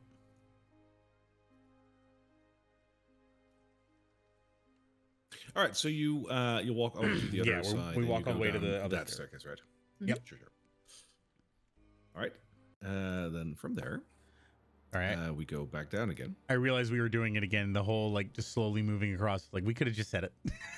I forgot. So what's interesting is that you, when you come over here, there you go. There is just a very narrow passageway down. After which you notice that down there is immediately a large door. The door kind of resembles. Oh, hang on. Let me- I was lost for a second. Yeah, got you. You notice that this door resembles the door that you saw on the other side. It is wood and iron bound, about the same shape and size.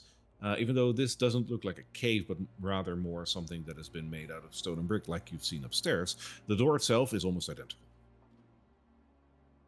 Another one of these. So, do you know anything about these, Petro? It's blocked off, sure, but I mean, how are you supposed to get through it? Oh, I mean, there must be some way of getting through it. I mean, it doesn't look like And a wall. would I have any inkling based on any sort of religious thing? No. Okay. But to be honest, like, I've never really spent a lot of time in crypts. It's not really what we do with the sacred flame, unless you're like in a very specific role. So I don't really know. I think it's just a big door. I mean, sometimes doors have keys, and sometimes this doesn't have a lock on it, sure, but sometimes the lock ain't exactly on the door, and we saw a couple of big, slots up there that you can put something in.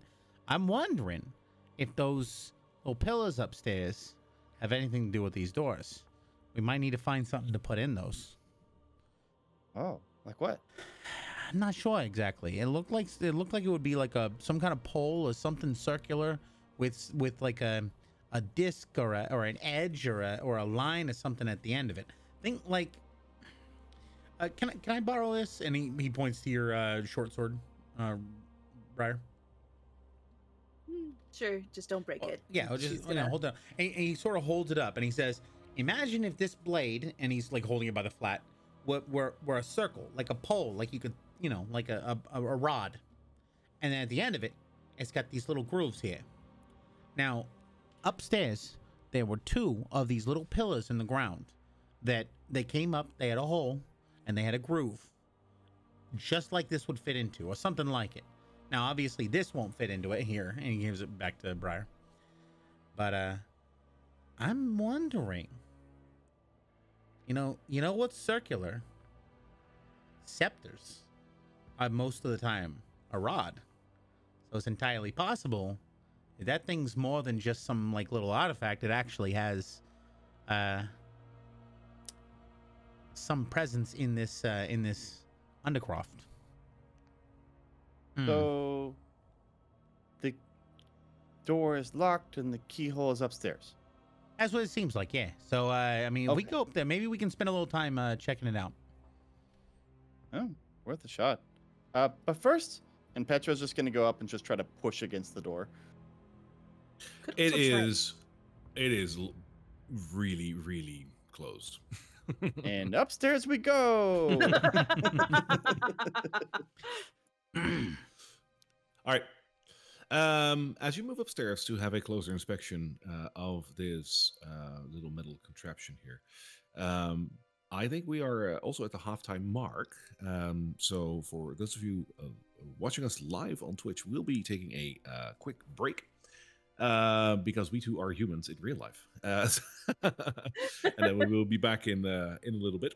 For those of you on YouTube, it will be a lot shorter, of course. Hello, everybody. We are back from our break. Good to have you again. Before our break, our friends over here delved into the catacombs below the Chapel of St. Brenna, and they've explored a little bit, fought a couple of skeletons for some reason. And now they're now they're back up on the let's just say like the mid-level, so the first level of the catacombs. And, we're gonna see what they're gonna do next. So, what is your next move, guys? So, all right, guys. I want to, I'm just gonna take a look at this, see if I can figure anything out about it. And you guys don't mind if we take a couple minutes to do this? You guys want to like just?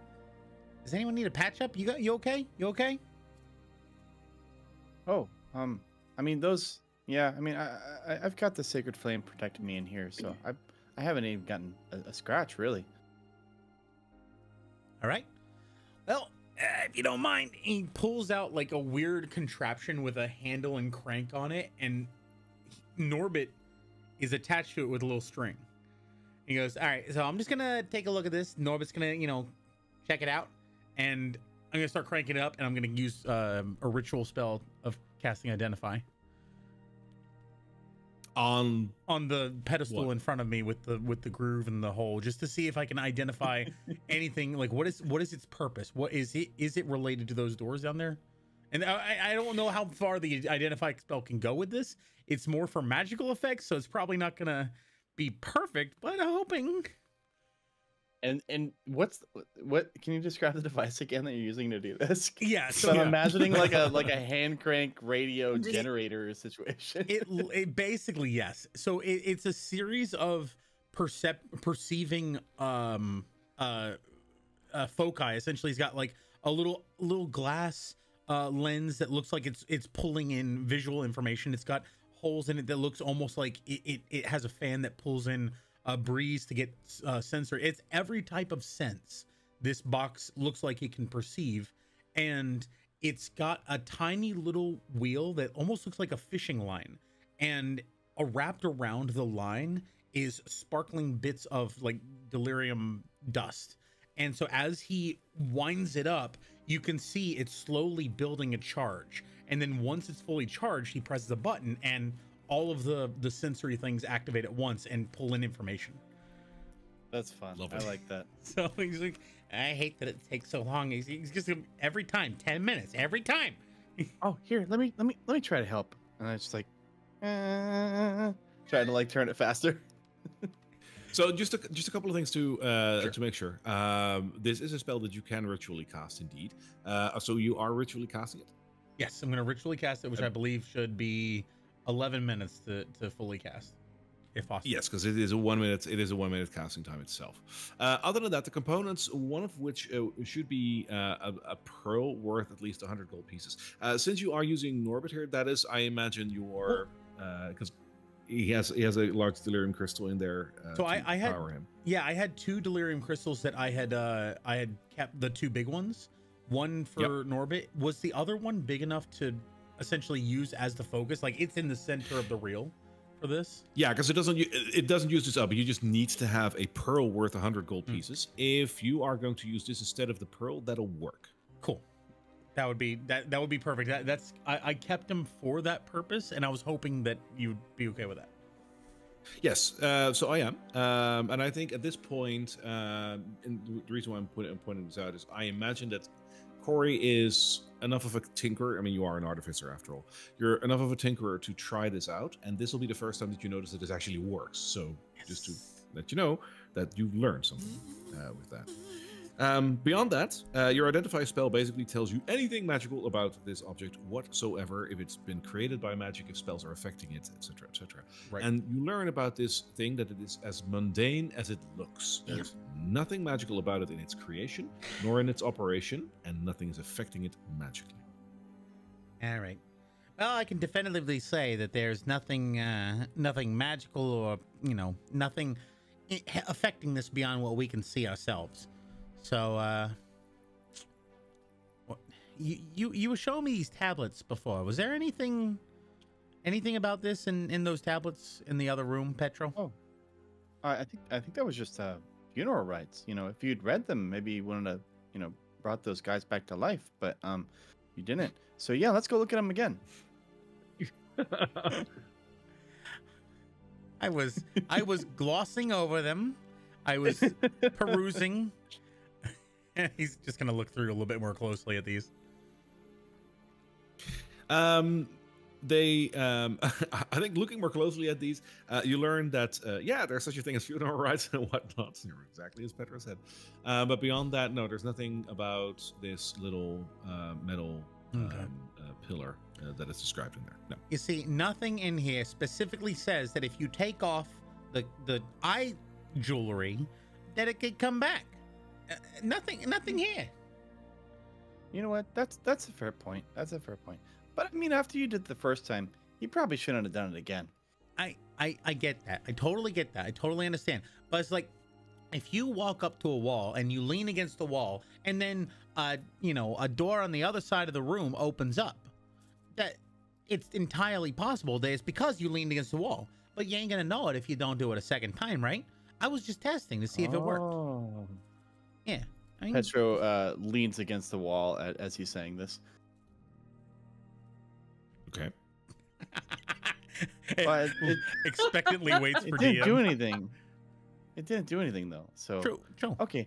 So what's your theory? We just need to put something into these things over here.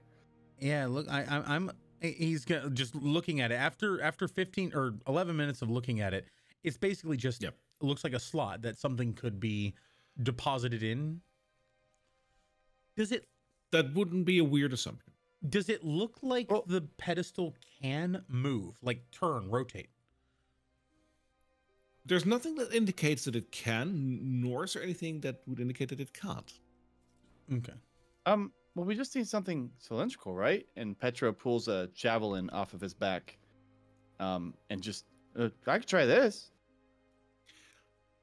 So you're gonna try and push that through? I think I'm motioning that I'm going to, and kind of getting the input of the other two. Corey's basically just very interested in seeing what happens.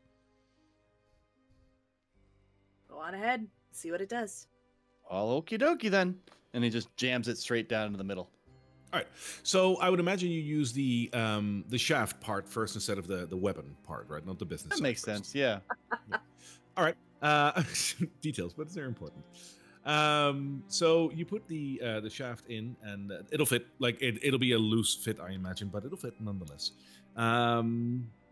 So you basically created a javelin sticking out of a metal pole.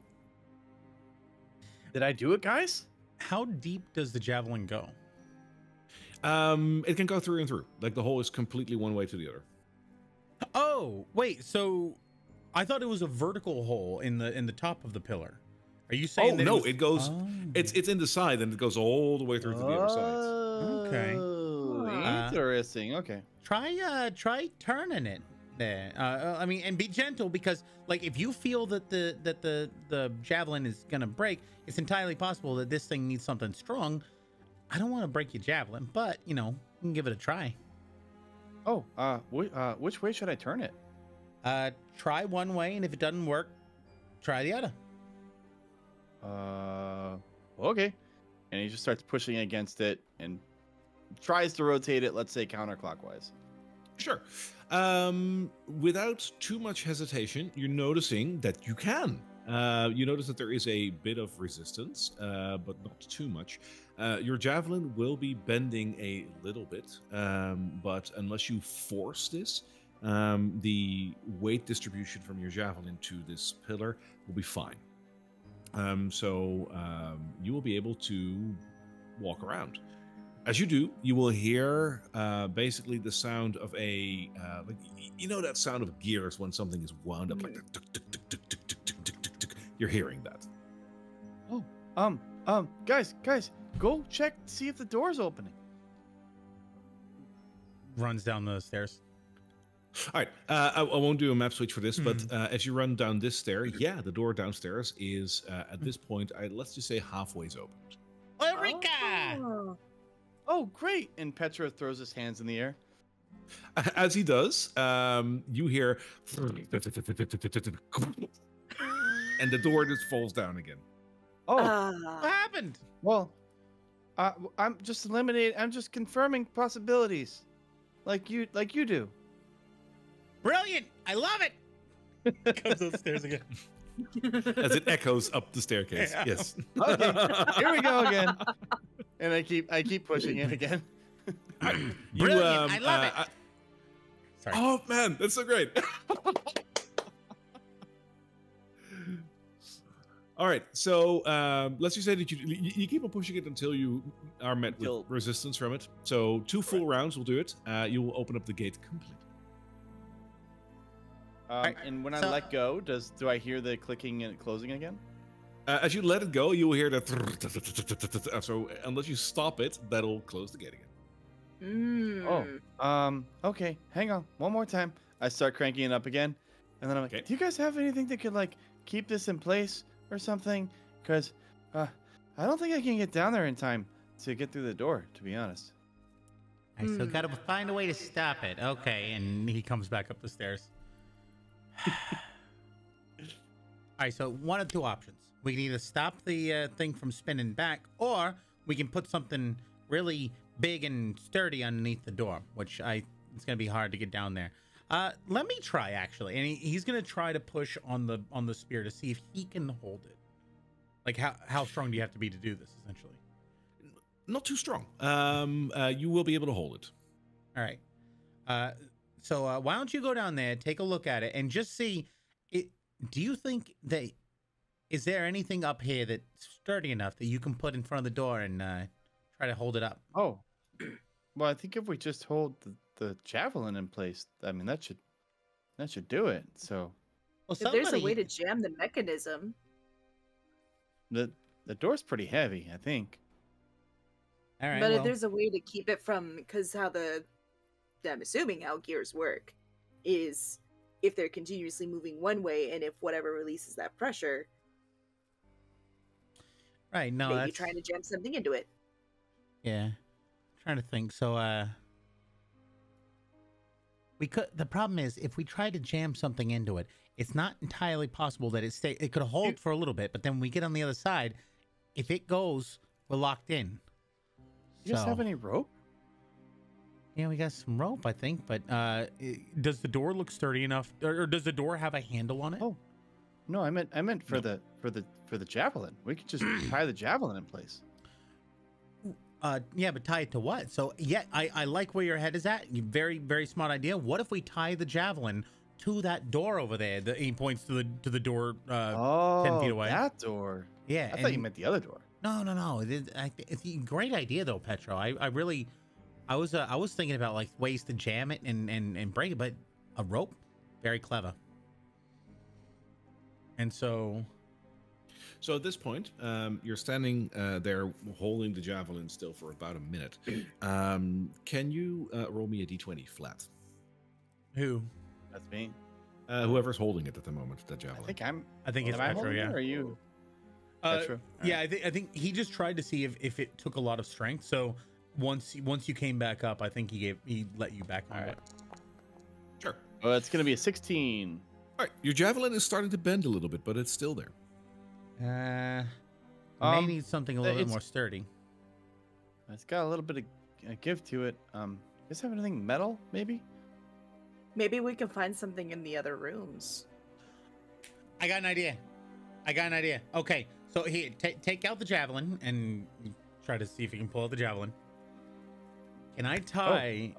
Is the hole big enough to tie a little piece of the rope to the end of the javelin and sort of push it through, thread it through like a needle? Mm-hmm. All right, and then, all right, now you spin it so that it's all the way open, and then we're going to tie one end of the rope to the door and pull the other end of the rope and tie it around itself so that it can't turn. Oh, wow, that's really smart. Okay. And then we can take your javelin out and it's the rope. Now, if this thing can break a rope, we're screwed. Just I saying. get to keep my javelin too. Is that something that seems like it would work? You can certainly try. Okay. I knew that was coming. I knew that was coming. I was waiting for that. So yeah, basically he's gonna loop one. Once it's all the way open, he's gonna have Petro hold it for a minute, and while he's holding it, he's gonna run with one end of the rope. He's gonna tie around the door at a sturdy part of the frame, either the handle or the frame, and then the other part he's going to pull it taut, and then loop it around and use what do you call it? God, I know the term for it, but a knot to tie it around so that it is firmly wrapped around the whole pillar. A hitch. Thank you. Yeah, hitch knot. Hitch knot, yeah. Yeah, sure. That'll work. As you're setting up this entire contraption. When you've done that, the gate downstairs will be fully open, and I imagine, like for this to be taut, like you will have to be pulling on this rope the entire time until you're ready with this entire contraption. At that point, do you let go of the rope? So once the rope is tied to itself so that it's taut, I let go just to see if it pulls, because I'm basically tying it in such a way that it's already pulling, like the javelin is no longer holding it and the rope is now what's securing it, and I'm trying to see, does it look like it's straining the door? Is the door frame bending? Is the rope fraying? So when you let go of the rope a little bit to see whether or not this is working, the door opens towards you and then hangs there in its hinges. It's holding. Whew. All right. Gonna have to use this time as much as we can to. Let's get down there. Zip. All right, let's go, Petro. Okay, let's go. Let's move. All right, so the gate is open. And as you go through this gate, you will come into a circular room. The room itself reminds you of the cave that you have seen before. Only this one is more made of rock and stone. elbow, rock and stone. Rock Call and out stone, for all brother. the gamers out there. Yeah. 1 second. Let me grab another tool. There we go. So there's Okay, a couple of. Remember, Corey, Yep. don't touch anything. I already learned the lesson that I was trying to learn, and I learned it. Oh, great. So in this circular room, there is a circular stone pillar in the middle. As I said, it basically completely looks like that hewn out cave. Just this one is made of brick and stone. The gate you just passed through is completely open, maybe like an inch lower because the door flew open when you secured the rope. There's two things that you will immediately notice as you come in here. One is that one of the bodies here, the bodies over here that are all lying on these stone slabs as well, basically look exactly the same as in the other room. They all have citrines on their eyes. They all are brandishing either weapons or holy symbols. One of them is holding a sword, and that sword is giving off a subtle blue glow. That's just visible in plain view.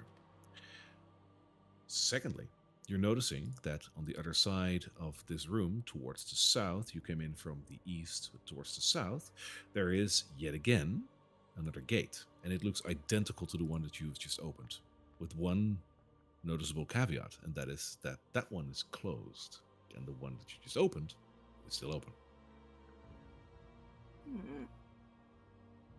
Is there anything in my religious background that would make me that I might know what the blue glow means?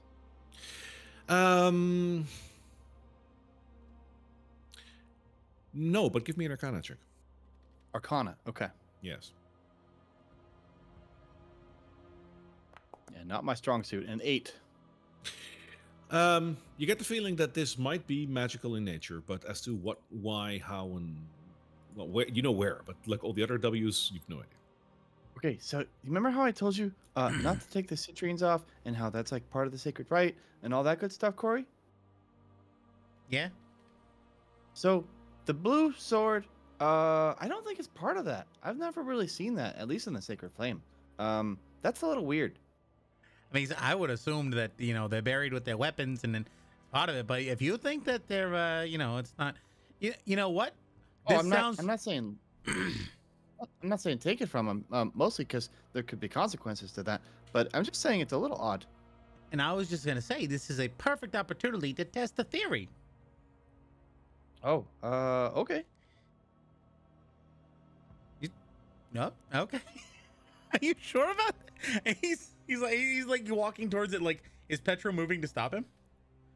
No. All right.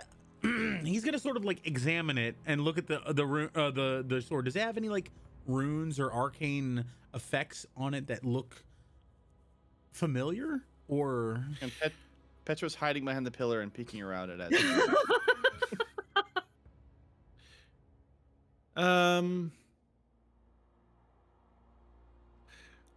The sword itself will have an inscription instead of runes or anything. I'll read it. It's in common, and it says Twilight. Ooh. Right, the sword says Twilight. Now, I'm gonna be honest, that doesn't sound very sacred flamey. Sounds pretty dark. I think it And- might be actually. In terms of like what type of sword, because there's multiple swords, of course, this is a great sword. Oh, there's more than one blue sword? No, the blue sword is a great sword. I just like so Oh, okay. like it's not anything else. It's a great sword. It's a two-hander. Now, if I'm not mistaken, the Twilight actually is something in the Sacred Flame. Um, Am I imagining things? it's not a named item per se that you might recall. Oh, okay. Never mind. I mean, all right, there's three things I can think about. One, we leave it here because it's probably just gonna make this guy get up and be all evil and crap. Two, we take it. Do you like big swords? You look like a guy who prefers big weapons. I look over at Briar and I'm like, I was- think you could carry that actually. I was talking to Petra. Oh, I mean, I like my hammer. I found it. And It wouldn't hurt to keep another weapon on hand. would you like Oh, sure, I a guess so. more? I mean, this is a very much knightly sword. Now, you could definitely. I mean, I've seen you just destroy a skeleton with that thing. I've seen you do crazy things with that hammer. So, Oh. I mean, honestly, it's a pretty effective weapon. Well, this guy might need it, honestly. You know, if he's called upon by the Sacred Flame, he might need a sword. Well, and So that's I the think third- we should, you know, if it's not part of the Sacred Flame, then yeah, maybe we could take it. But if they left it here for him to have, then maybe we should just leave it. Yeah, no, that's kind of. I was thinking it was about the same as the, you know, the whole, you know, what is it called, ceremony thing? Yeah. So, no, I feel like unless we have a strict reason to use this, or I mean, do you think anyone would pay us for it?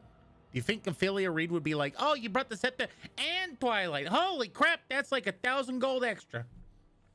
Oh, I mean, maybe they'd be interested in it. That's a good point. While you are discussing this, Brian, can you make me a perception check? Ooh, yeah. Perception. There we go.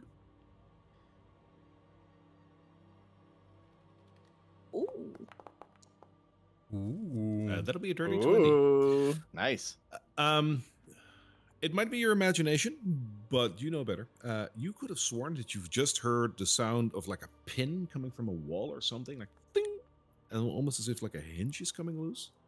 Oh shit. Oh, it's wrong.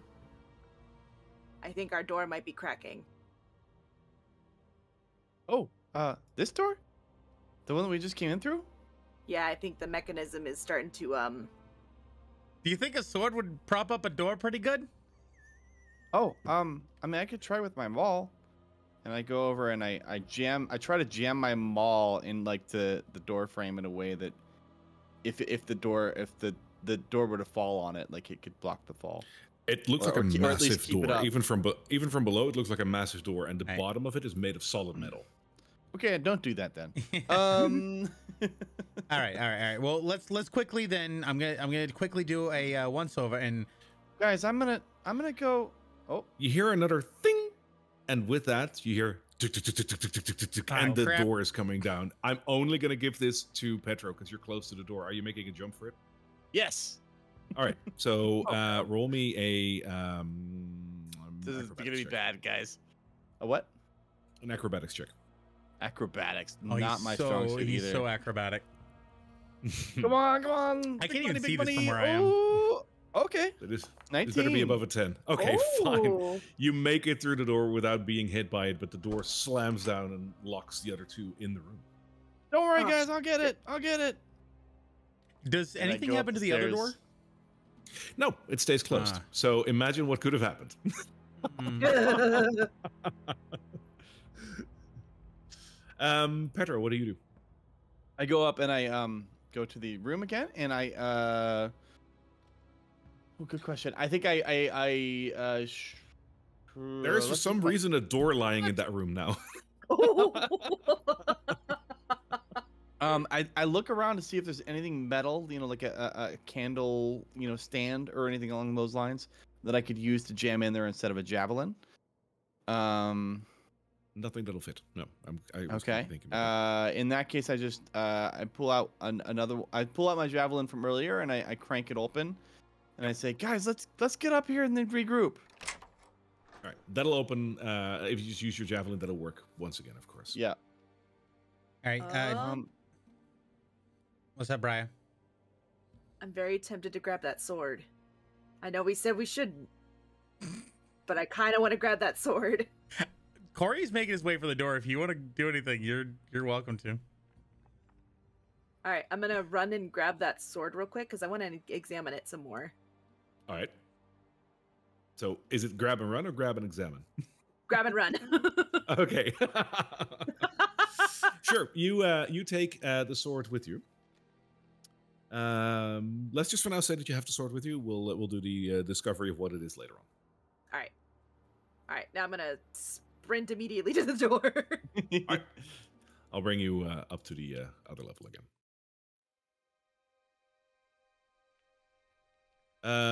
I think actually I'm gonna remove the door from the map because it's no longer there. And there was no door. Oh, I think we should probably come up with a more permanent solution for this. I agree. I thought that was a permanent solution, but hey. It did its job. Well, I mean, you're good there's at still tinkering, more, aren't you? still more stuff down there. That's true. Oh, hey, buddy. How's it going? Hey, did you just break our door? Sorry. Oh, that wasn't us. That was the rope. Oh, not your rope then. Oh no, it was my rope. Actually, seeing where this is going, actually what we did was we found you guys a whole new stash of gems. It's in your property. I assume that it's yours, right? Yeah, that makes Yeah. sense. Yeah, if we find any gems. So I'm gonna basically he walks out here. I gotta show you guys. This is amazing. It's the best thing ever. And he tries to like come along. Come on. I want to show you this. Where's Corey going? I'll be right back, guys. This is important. All right. You see down there, we were looking around. We found down that hallway, down those stairs, there's a bunch of gems. Gotta be careful though. Really? Yeah. There's a bunch of gems. You should go check it out. Well, if you can get them for it, I don't want to leave this room. Like I'm fine here. Yeah, sure. Okay. So what we're trying to do is we're trying to find a way to see if there's even more gems in the other place, and we'll definitely go. We'll bring them back to you. We just got to do a little bit more digging. But yeah, I'm sorry about the door, but don't worry about it. The gems will more than repay for it, right? It's a lot. Yeah. That makes sense. All right. We'll see you soon. We'll definitely be back. He turns his attention back to his delirium shard. Okay, so they think we're gonna give them a bunch of gems. That bought us a little time. They're probably not gonna bother us for now, but we're gonna have to either make our way out of here quickly or another way. Oh, I mean, there's more to explore downstairs, so Yeah. we should probably do that first, right, before we leave. Oh yeah, definitely. I was basically just telling them that we're doing work. We're trying to find more gems for them, and eventually we'll come back with all the gems. Okay. Should give us a little time to explore. Yeah, we don't want to overstay our welcome, though. We don't want to be rude. I mean, these guys are kind of squatting, right? I mean technically I'm squatting. That's true. Whatever. Yeah, I'm kind of the only one who's not. Interesting. Briar's just like, what am I? Oh, she's just gonna have her hand like pinched against her forehead and just why am I here? All right. We need to find something that's more sturdy than this, but like I can't figure out a way to keep it open. Hey, have we tried the other one? Hey, what if I just stayed up here? You guys could go explore, and I'll just keep it open. Are you sure? I mean, Hey, if that's what it takes, we have to do what it takes, right? What's we have that to you- find that scepter. What's that you got there, Briar? Oh, I want. Yeah, there's no way you have this in your pocket. Like, it's a great sword. So, Petro, I did want to examine this greatsword a little bit more, but I was a little bit afraid of the time that we had constrained with the door. But I did take the greatsword. Oh, I mean, as I said, like it's not going to rise from the dead just because of the greatsword. I think it's more that if it does rise and it's called upon by the sacred flame, it can use that sword for the good of the sacred flame. So it's not so much that it's part of the funeral rites. Actually, back when one of the saints wrote about this at one point, and there's a very fine distinction between the two. If you go into the writings of Saint Agnar, he says one thing, but if you go into the writings of Saint other guy, I forget his name right off the bat, but there's a very fine distinction between the types of funeral rites that we do, and within the sacred flame, there's actually a lot of debate in like, you know, theological classes and stuff where they debate these kinds of things, and I had to sit through a lot of those. And frankly, I think the sword probably okay, but yeah, it's just, you know, there's a lot of writings and it's a lot to keep track of. So I could see where there's a lot to keep track of. Hush. Right. If there's a skeleton down there, I'm going to be very proud of you. the point is excellent that science. I don't think there's an undead down there. That's the point. Okay. All right. So what happens if But- your javelin breaks? It looks like it's not looking too hot right now. Oh, it's made of wood and it's not the strongest wood, so we should probably find something else. All right, Probably find let's- something metal. Yeah. Let's look around here. Metal's a really good idea.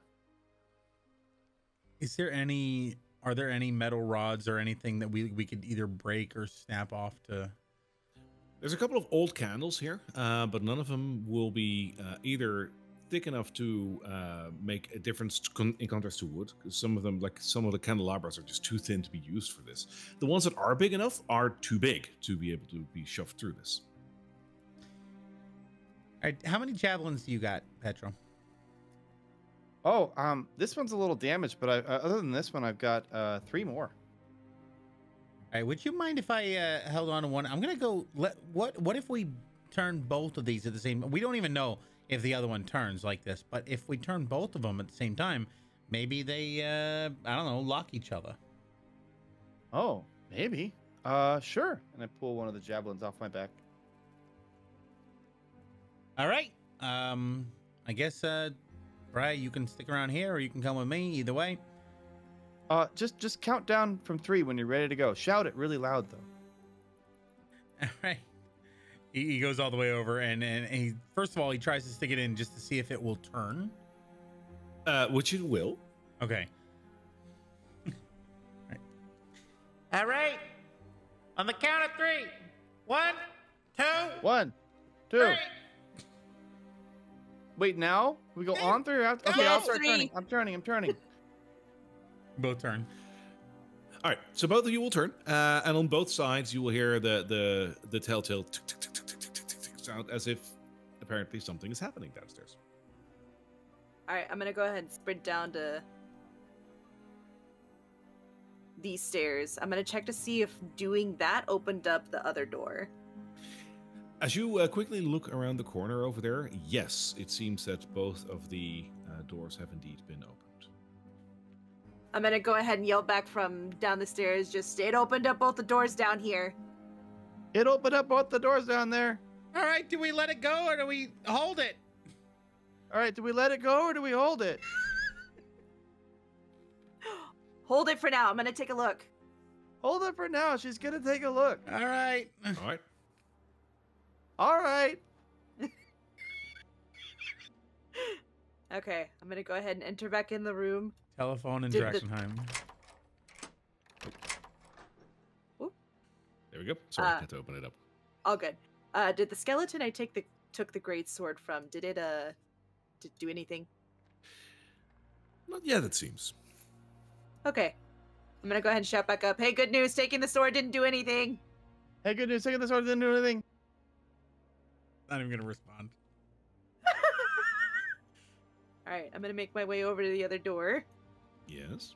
And I'm gonna take a peek and see what's in there. All right. As you look in there, there is a rather large circular room. The circular room itself has one statue in it, as well as another hallway that leads towards another gate. It seems that that gate at the moment is also open. Oh. In the middle of this circular room, there seems to be a large pyre, if you will, which is currently not lit. There is several piles of ash on top of this pyre, and the statue looks very pretty. It looks as if it's made of very well sought out marmor. So for a statue, it looks like this has been made by a really good craftsman. Better yet than the statue that you've seen so far. Huh. Do I Oh, go ahead. You can roll me a religion check to see if you recognize it. Okay. Religion. Ooh, that might not be my strong suit. Oh. Fair enough.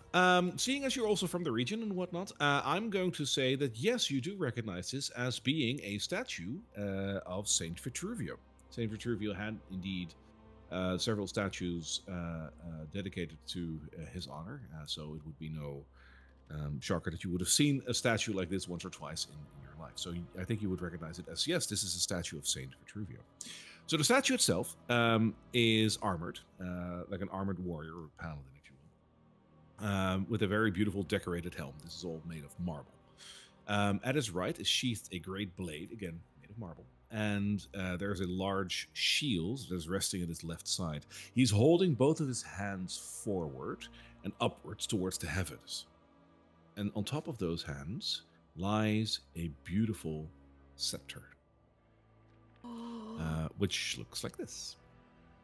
Oh, I think I found it. Okay. Okay. I have a feeling about that scepter if I try and grab it from this statue. So I'm going to see if this doorway over here goes anywhere before I touch the scepter. Sure. Do the Indiana Jones swap the things? Yes. Why did it have to be snakes? Why did it have to be undead? As you look into this room, you will hang on. Here we go. You will see another cave. This cave is almost completely empty, save for two things that you will notice. One, you will notice that there is another gate over there leading towards a hallway that you have seen from the other side. Secondly, in the middle of this room lies a singular tomb upon which lies a body. This body looks distinctively different than all the other ones.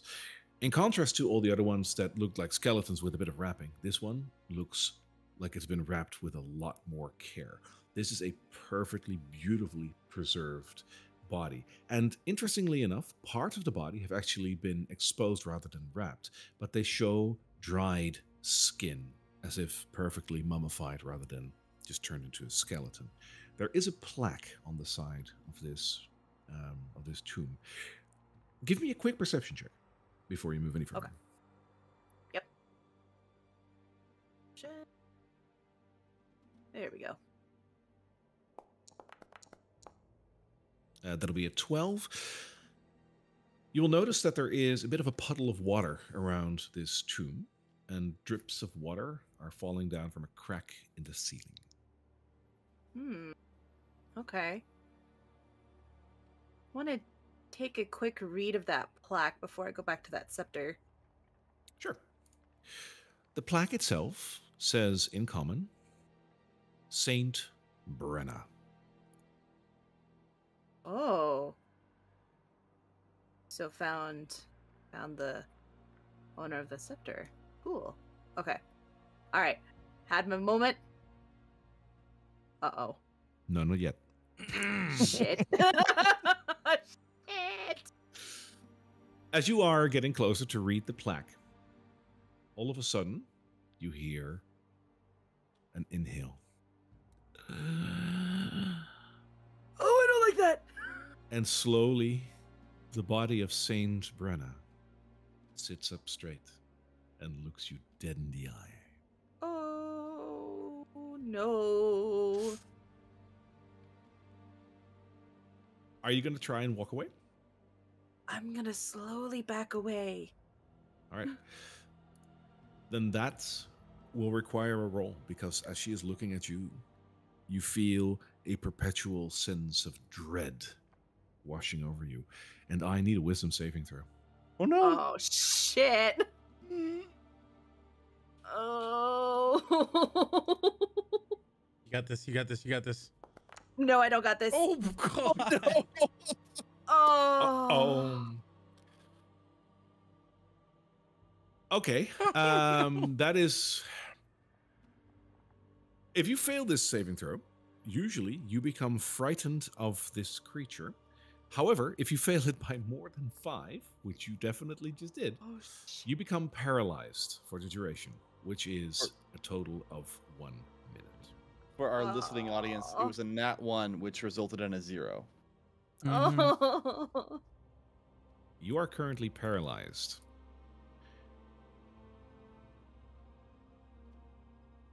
I can't talk while I'm paralyzed, can I? No, you cannot. Shit. This is a problem. It Because is a I don't think problem. that your competitors, I don't think your companions upstairs can hear you. Nope. Go check No. on that damn Briar and I'm. Oh, Can I no, send- I gotta hold the door open, buddy. No, So no, do no, you. no, no, no. He's in the other room holding. He's not saying this to you. Can I send Orbit down to just see what's taking her so long? Roll me a d20. Okay. Let's see what the dice say, if you can. Roll. 15? Yes, you can. Okay.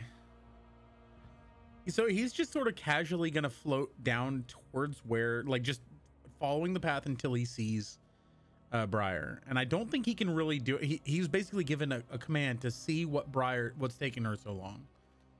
And it's just going to go floating down until he finds her. And he will see this situation. And I think that as he comes into the room, he will see that Saint Brenna will actually attack Briar in her paralyzed state. Crap. Yep. Which means that she will do a rotting fist against you. So she basically just punches you. Which I believe if you're paralyzed, that means that I can do so with advantage or it crits. It's either or. If it's an attack roll, a melee attack roll, yeah, I think. Yeah. I don't. That's on you. Technically, advantage if creatures. Yeah. Like restrained. Or if they're within 5, yeah. And which you are. All right. So that is with advantage. That would be. That is a 23 to hit. Ooh. That does hit. Right. You get hit for 10 points of bludgeoning damage plus 10 points of necrotic damage. So that's 20 total. Ooh, I'm hurting. And all the Constitution saving throw. Oh, fuck. Oh, man.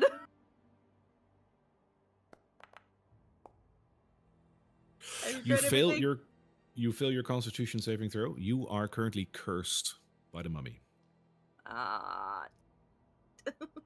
Is there any way Norbit can like yelp and try like not attempting to, but just like out of fear go or something like that to seeing this? I wanted this to happen here. Yes, you can. Okay, so basically like inadvertently gaining the attention of this thing. So basically, that's like, what you're trying. Yelp and flee to get back, but making some kind of noise to distract it from, not intentionally, but I'm metagaming a little bit here, but Norbit freaks out, makes noise, and runs. Let's see what the dice say. Okay. Yes, you can. She will not follow you out of the room. So what she will do is she will walk towards the room, towards the door, and then turn and go back to Briar. In that meantime, Briar, you can make another roll for your paralyzation to see if you can snap out of it. Okay, so that's wisdom saving throw? Yes, it is. Okay. Ooh. Oh, man. That is a 3. You are still paralyzed. Walking back and forth towards the door will cover whatever they're going to do upstairs. So let's switch back to Corey and Petro to see what they are going to do. All right, so Norbit comes up and basically, in an alarm, says, I don't know how much Norbit can say, but conveys to me that danger, danger, danger. And he's just going to yell it to Petro. Briar's in danger. I'll hold this door. Go see if you can, I don't know, break that door and get to her. What? Briar's in danger? Oh, and he's just like holding the javelin, like, oh, what do I do? What do I do? I'll hold this door. You try to break through that one. Break through? Okay. I don't know what else to do. In a panic, he just kind of runs downstairs. As you let go of the javelin, the gate closes in front of you down there. Okay, okay. I gotta spin it again. And then I spin it again. Spin it open again. The gate opens. How do I jam this thing? Really quickly. Can you like put your maul in front of the javelin and try to jam it? Yeah. Okay, I'll just jam. Yeah, I'll just like, yep. And I set the base of my, like the heavy end of my maul on the ground. And I try to use the handle to jam the javelin into place. So that it doesn't spin. At least temporarily. That'll work for now. Okay. And then with that, I run downstairs without my maul. All right. As you do. As far as I know, as far as Corey knows, if there's another set of doors, it needs to stay open. So he's gonna hold. There you go. Yeah, it's just like booking it through here as fast as he can. Okay. Where are you? As you rush through this room, go ahead and rush forward to the other gate, if you will. As you rush through the other set of gates, all of a sudden you will hear the sound again of the gates closing. Apparently your maul could only do so much before the javelin snapped. And 2 gates close. One of which is the one that you just came through. You are here, and as I said, Saint Brenna will have walked toward the gate to see what Norbert was doing and then continue back. She's on her way back right now. Upon seeing... Go ahead. Yeah, no, go ahead. No, I want to hear what you want to do. Upon seeing her, I'd like to turn the Faithless, which is using my channel divinity to utter words that are painful to Fae and Fiends to hear. Oh, that's Fae and Fiends. Never mind. I want to do... Where's undead stuff? Turn on dead, I think. I have something for this. It's not what I want to do. Definitely want to cast something. I think you know what? I think right? the first thing that Petra would do. I do not have turn on dead. Okay. The first thing that Petra would do, would probably be in confusion to see Briar on the ground, paralyzed, and to see this this mummy essentially that I would probably recognize as like a former leader of the Sacred Flame. Absolutely. He would probably plead with Saint Brenna and just say something along the lines of like, "Oh no, like it's not what you think. Like she's a friend. She's a friend of the Sacred Flame." Ooh. As you say that to her, that'll do 2 things. One, she will stop where she is right now, look towards you, and say, "The flame guides. Twilight, night, moon. Flame, guide." Oh. You're noticing that she's misquoting scripture. Secondly, I'm going to see whether or not she turns her attention to you. I mean, other than just talking to you. She does. So she will come for you. Are you going to want to fight her? Because then I need a initiative roll. I think it makes sense to do this in initiative order. I will say that Petra's first reaction would probably not be to fight. Fair enough. Don't forget I have the Twilight Sword. Let's do I the have not initiative. forgotten. Go ahead and roll for your initiative, if you will. Briar, you can join in as well, because like there might just be a chance that you need to do something. Hopefully.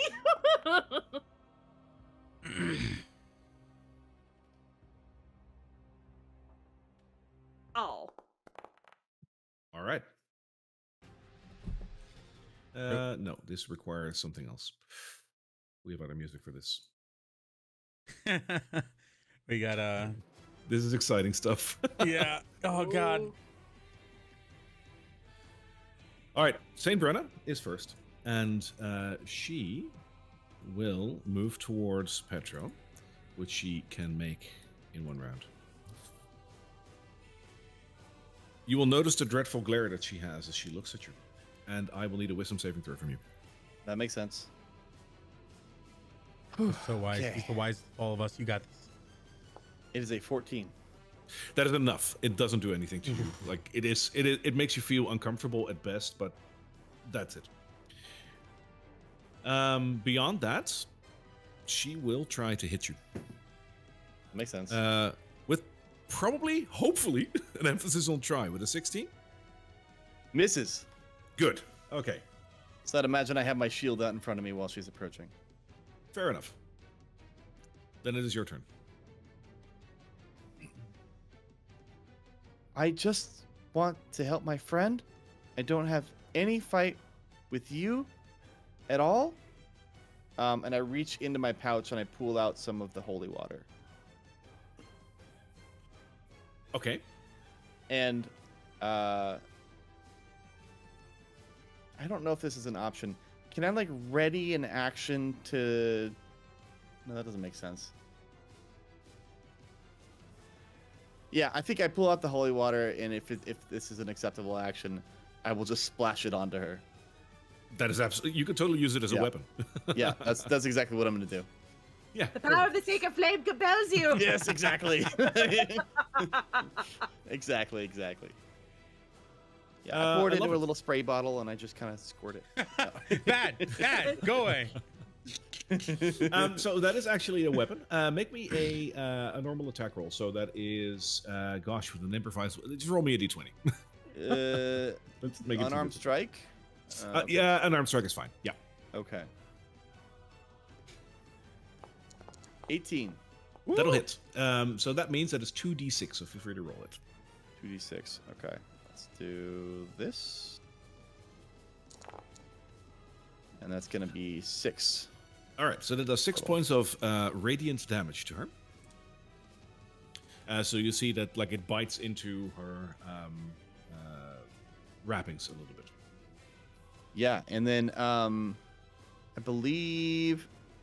One moment, please. Remembering how to play my character. Don't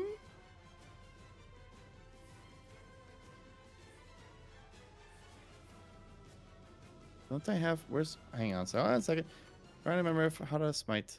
So,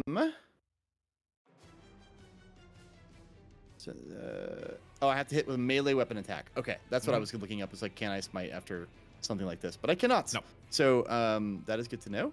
In which case, so I think I'm going to use my bonus action to use ensnaring strike, which the next time that I hit with an attack, it will trigger. So I'm just going to essentially use my bonus action to ready that.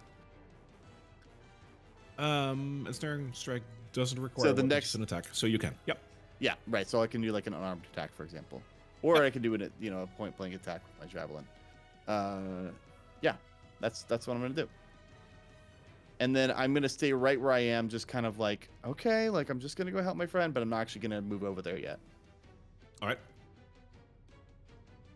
Briar, it's your turn. I'd imagine you want to make a saving throw. Yeah. I'd like to get up, please. Feel free to make your wisdom saving throw. I'm not getting up. Oh no! Nope. Your rolls are so bad. Or I told you I'm awful at wisdom. It's a 4. All right. You're supposed to be Bob. You You should be wise. You stick around in paralyzation. Before we go to the top of the round, Corey, you've been standing there with the javelin for an awful long time. I need you to make a strength saving throw. Oh God. Oh, that's my strong suit, actually. Yeah, I know. Let's see. I got an 8, I believe. Yeah. That's not enough. The javelin actually slips from your hands. I'm going to allow you a saving throw to catch it. Make a dexterity check. Okay, dexterity check. That would be the I think this is how I do it. I got a 16. That is enough. So the gate will actually lower a bit, let's say a quarter, before you catch it again. So for now, you're fine, but everyone down here will have seen and heard the gate do. So yeah, I imagine the reason why he lost his grasp was that you smash cut to Corey sort of like yelling at Norbit. What do you mean, old lady wrapped in toilet paper? That doesn't make any sense. And then it slips. He goes, ah, crap. Grabs it. All right. St. Brenna will try to hit you again, Petra. For a... you're going to be fine. That's a 12. Does not hit. All right. And I believe she can only do one attack. Yep. That is her turn. Petra, your turn. All right. And with that, with seeing that she's attacking me, I am going to attack with my javelin, with one of the javelins that I have left. All right. And so that is going to be a 16 to hit. Which hits. Great. And then that is going to be 8 damage. Unfortunately, you notice that it doesn't do as much damage as you would have hoped. Piercing. Mm-hmm. But fortunately, they are now restrained due to ensnaring strike as a writhing mass of thorny vines appears and locks them into place. Nice. That I love. So they are restrained indeed. And with that, I say, I'm just going to go help my friend. And I start inching my way over to Briar. All right. And I believe I still have a bonus action. You do. But do I have any healing bonus actions? That's the question. I don't think I If do. memory serves, you don't know. Yeah. You get, Hands is I an know action. Lay on Hands. Yeah. Yes, action. What was that? No, I was thinking of Lay on Hands, but that's also a... Yeah, that's an action as well. And then yeah. all the spells that I have are actions. So I am just going to... well, no, actually, never mind. I can't do that. Okay, I was going to say I would get the healing potion out of her pouch, but I believe that would be a search action. So, yeah, to actually get it out of... yeah, so I'm just going to like kneel next to her with my shield up and be like, I just want to help my friend. And that's my turn. All right, so that'll give her a bonus to AC if you're trying to protect her like that. So I would like to, as much as I can, yeah. It does. Usually in a situation like that, I basically count it as half cover because that's technically what you're doing. So that would be like a +2 to her AC. Right. Briar, your turn. I'd imagine another wisdom saving throw. One more than a 5. 6. I don't want to jinx it. Knock on wood. There we go. Fucking 3. 3. Please. You're so wise, All right. Brian. Come on, you're so wise. Corey, you're still fine upstairs. Saint Brenna is indeed snared to the ground, but she can still attack, which she will do to Petro.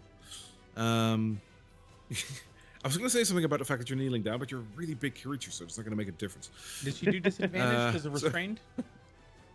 Sorry? Restrained, I think, does disadvantage? Oops. Question mark. Ignore that. I accidentally rolled. Oh. I don't think it does. Yeah, I think restrained means disadvantage on attack rolls and attacks against you have advantage. Ooh, let's look. I don't think it does. I think it just means you can't move. Because that's grapple. Yeah. No, you're right. Disadvantage on attack rolls. I always Oh, forget that sick. with restraint. Yeah. Thank you. Hell yeah. Oh, and they also, I forgot to mention, take 1d6 damage at the beginning of the turn. Okay, so go ahead and roll that. Take 5 damage. Sweet. Nice. That is magical damage, so it'll be fine. Yep. So disadvantage, that's a second roll. This one might be tricky. That is an 18 lowest to hit. It did not hit me. Good. Oh, good God. Thank God for you being a paladin. Yeah. Defense, the Paladin defense or thingy, yeah. Petro is a freaking hero right now. Oh my god. All right. Petra, sorry. Your turn. The first thing I'm going to do is cast Cure Wounds on Briar. Yep. That's going to heal Briar for 7. Mm-hmm. And then leave. No, I only get one of those. Okay. I thought maybe I had two of the Nature's Wrath, the Ensnaring Strike, but I only have one. Man, I don't really have a lot of bonus actions, do I? I think I'm going to cast Field of Faith on Briar. And so you get an additional +2 to your AC for the next 10 minutes. And that uses up all my spell slots. Okay, cool. All right. With that, And Briar. That's my turn. Oh, sorry. Yep. Briar, you have another attempt at a wisdom saving throw. I'm got not this. gonna look at this roll. I'm not gonna look at it. You got If this. I look at it, it's gonna be terrible. Oh wait, I forgot to hit the roll. Oh, that's a 6. It helped a little bit, but it's still a 6. Oh man. You're still paralyzed. Not having a great day. I'm really not. Not for wisdom. Corey, you're still fine. Okay. Saint Brenna will again try to attack Petro. At this time, she will also look very angrily at you again, so you will feel a perpetual sense of dread enveloping you. And I will need a wisdom saving throw for that. I would also like to mention that she takes 1d6 damage from the ensnaring strike. And I Good point. also Please forgot roll. to mention that she does have opportunities to escape it, which I forgot to mention. Yeah, but she won't, because like she is perfectly fine where she is right now. Okay, so yeah, she does take 1d6 damage then. All right, go ahead. So that's gonna be ooh 6. Nice. Hey, look at that. Nice. Those All right. thorns are doing work. Yeah, Chipping at her. that's amazing. And a wisdom saving throw from you then. Yeah. Uh-oh. 5. You fail, and you fail by more than 5. You're paralyzed. Shit. God, this is Things are not going so good down weird. here. I love it. I hate it. I We're love just it. Passed out without any. Was not on my my bingo God. card, this guys. It's not on my bingo card. Did me healing Briar help at all? It didn't stabilize her or anything, did it? She wasn't out. She was just paralyzed, but it doesn't Right. take her out of that. No. Dang. Okay. Yeah, and as far as I know, our scrolls, I don't think help. I can't, I'm not even there. I can't. So she did that, and now she's going to try and attack you. So she has disadvantage, but also advantage. So I think. So it cancels out. I'm not. I need to shut up. No, but you're right. Yeah, like that it was cancels out. exactly what I was thinking about. Yeah. Okay, go. That is another 18. So that is still not going to hit. In your paralyzed state, you still avoid an attack. Like that Is that true? Like, hey, that doesn't seem right. I but imagine okay, I that guess she's I guess hitting your. I imagine she's hitting your like shield or armor, trying to get through it. Yeah, my Yeah. shield just fell in a very convenient way. All right, Petro. You can try and snap out of it. I would love to do that. Wisdom saving throw, please. Yep. It is going to be a 15. You're fine. You're broken out of it. Is that my action? Is that my whole turn? That is your action, not your whole turn. Okay. Great, but there's not much else I can do. I mean, I can move away, but I'm not gonna, move away from Briar. So I'm just gonna lift my, as I like come to, I'm like and I just put my shield up and I keep protecting us as best I can. Fair enough. Briar, Another wisdom saving throw. please. Oh. Let's see it. Let's see it. Let's see it. Oh. Oh much is it? How much is it? no! A 5. A 5. How You're having a rough day. You're having a I've rough never seen day. this I'm many sorry. rolls of below a 10. Oh my gosh! Are you using that dice need to go to dice jail? I know Yeah. it's a It does need virtual to go- dice, but I still wonder. die. I wonder if I can die if I jump off my balcony. I'm just gonna just lay there, just not moving. Saint Brenna will once again try. Saint Brenna gets more. Yeah,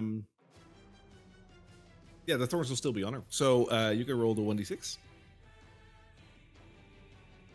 Right. Sorry. Lost. I was focusing on Briar. Okay. Yeah, It is because I was going thinking to like be- you're Five. paralyzed, but you Five. can still focus, so it Dude, should still be the there. thorns are the real heroes in this situation. Yeah. Oh my god! Mhm.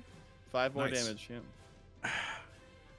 Yeah. With that, she will with disadvantage try to attack you, Petro, which is good because I just rolled a natural 20.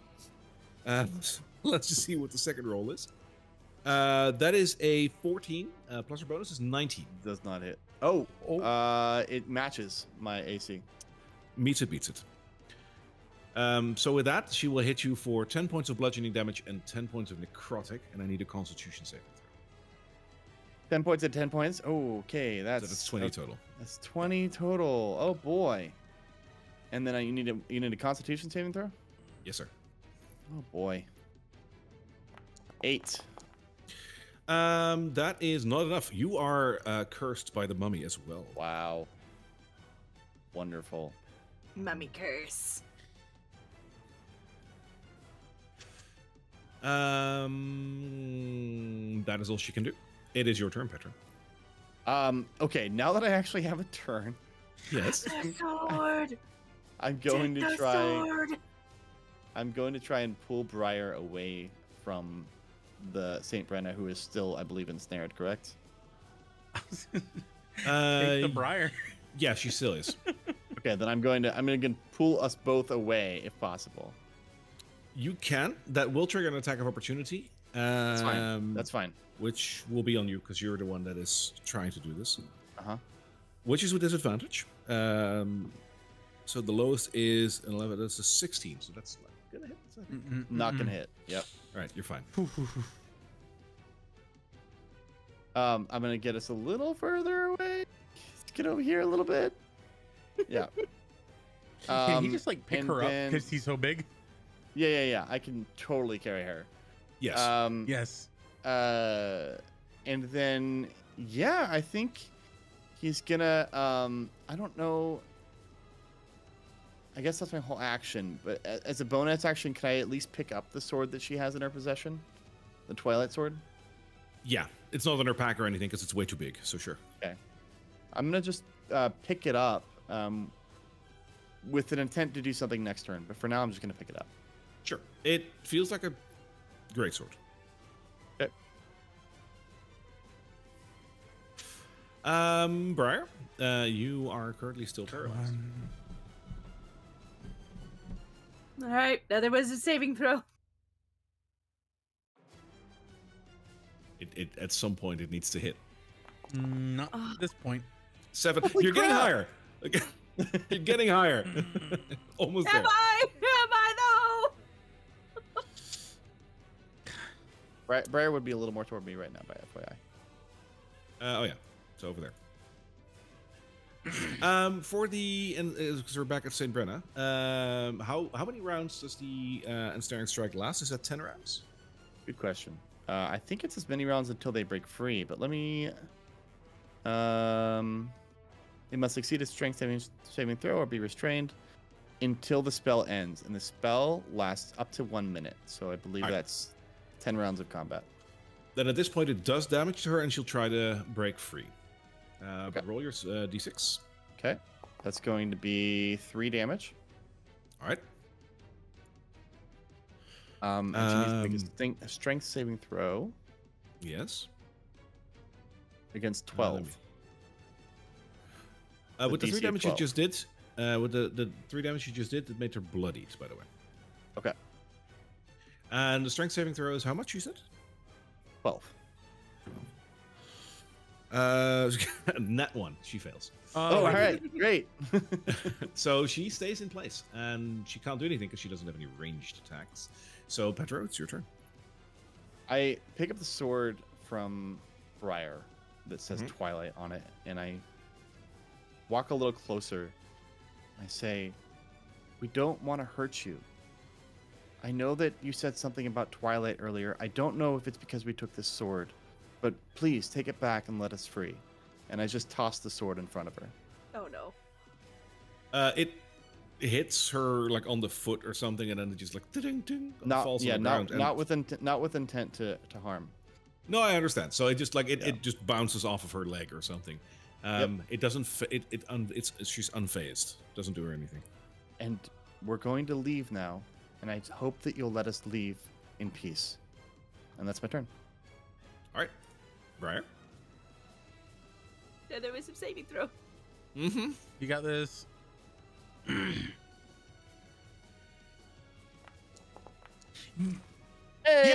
snap out of it. Yes. 16. Oh my god. How many? Okay, somebody in chat or YouTube, let us know how many rounds was that of no higher than an 8. Oh my I can God. tell you because I got a tracker here, but like if you want to leave it up to the audience. Yeah. Let's say. Yeah. Tell me. I'm gonna say it was 5, but somebody correct me in YouTube, please. Oh my gosh. Oh man. Go ahead and correct him. Wow. All right, so Briar, you used up your action to snap out of it, but you snapped out of it. What do you do with your remaining turn? I'm gonna take this moment to just take in a deep breath and just like I'm finally able to I'm free to be able to move again and do something, and I'm gonna look over at Petro, and I'm just gonna panically tell him, don't look her in the eyes. It's bad. I think something's wrong with the water that was dripping on her. And then I'm gonna see she's restrained. I'm like, oh shit. Oh, Briar, you're okay. Good. Okay. Don't look her in the eyes. Got it. Yep. Do not look her in the eyes. Very, very bad. Are you gonna stay where you are? Yeah, I'm gonna go ahead and keep my distance. I'm hurting pretty bad, actually. There's something I could try and do. Yes. I can't attack her, can I? Because I used up my full action, right? If you have a bonus action to attack her, you can. But I believe your bonus action attack is only when you did an attack as an action. Because I do have action surge. Yeah. That you can do. All right, I'm gonna go ahead and use my action surge. All right. And I'm going to take out my sword. And I'm going to take a swing at Miss St. Brenna. All right. Let me find my sword.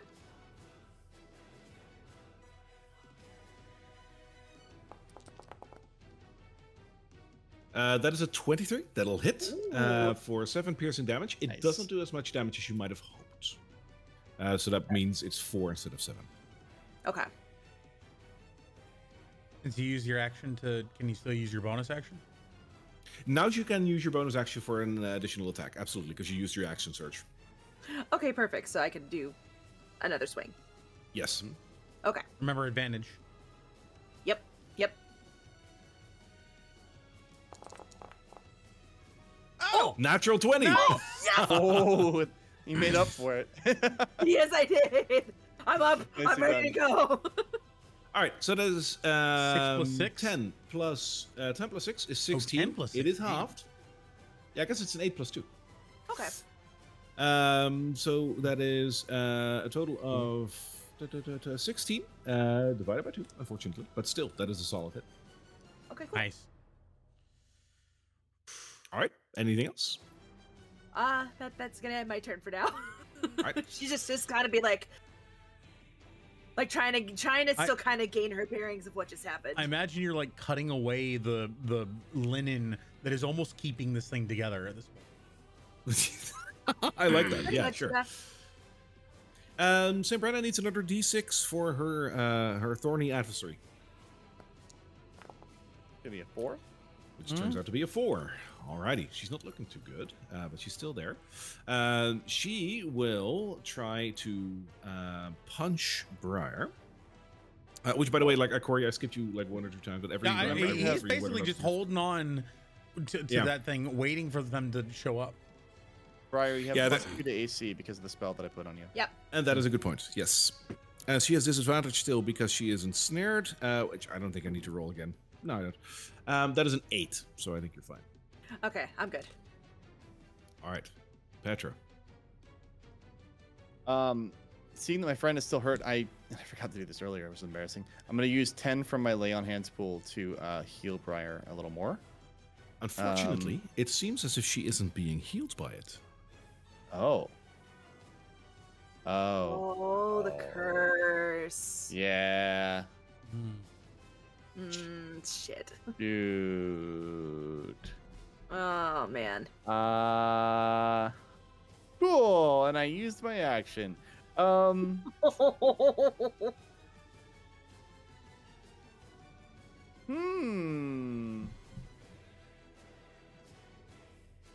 right. And I'm just gonna hold up my shield and try to protect Briar, and that's my turn. Alrighty, Briar. All right, I'm gonna start taking another swing at this lady again.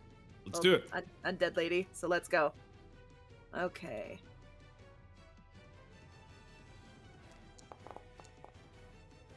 That is a 17. That'll hit with a 4. And that will be split in half. So that is 2 points of damage. Okay. All right, and then we're gonna come in with another swing.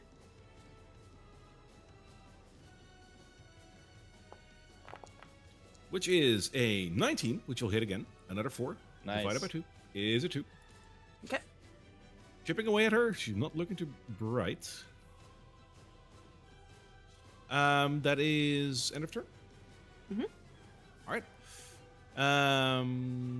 I need another D6 for the thorns.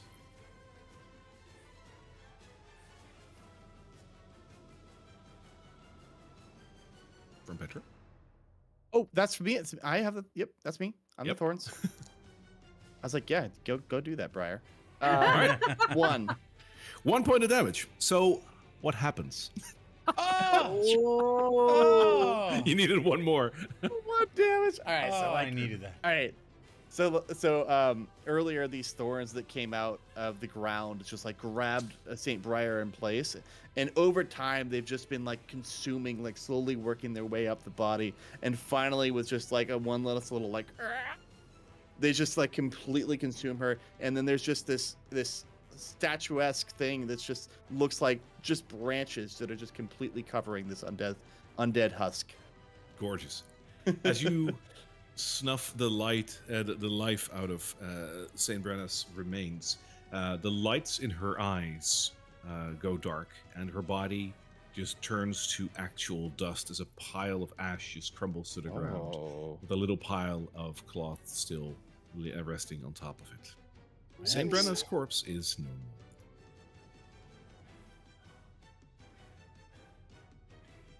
more. But you two are, thankfully. Yeah.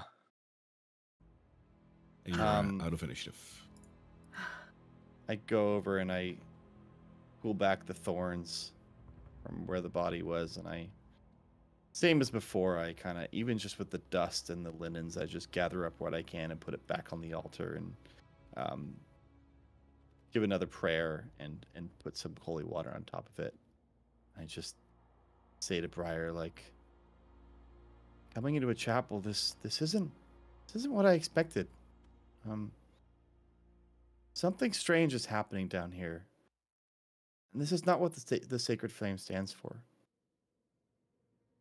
Briar's just kind of just holding her arm against her torso just after that whole thing happening, and she's just, yeah, well, whatever is happening over in Drakkenheim, I think is spilling over into all the other buildings here. Well, we need to figure out why we're not able to heal, but first I think we need to get out of here. Let's get the scepter and see if we can find a way back to the surface. We need to get that other door open. I found the scepter. It's in the other room where I'm assuming you ran from. I was trying to come find you. Yeah. Let's get back up. And I pick up the Twilight Sword on my way out too. Sure. And this door is open? No, that gate closed behind you. That gate closed. Is this the other one open at all? They're both closed. The one that you didn't come through, basically, that one is still open. Okay. But it's noticeably lower than fully open. Yes. So yeah, let's hurry. Mm-hmm. I will bring you back to the map above. Yeah. Okay, cool. Appreciate it. There you are. Cool. The hell was that? You guys okay? Oh, you can let go now. What, okay. He like jumps back as it spins.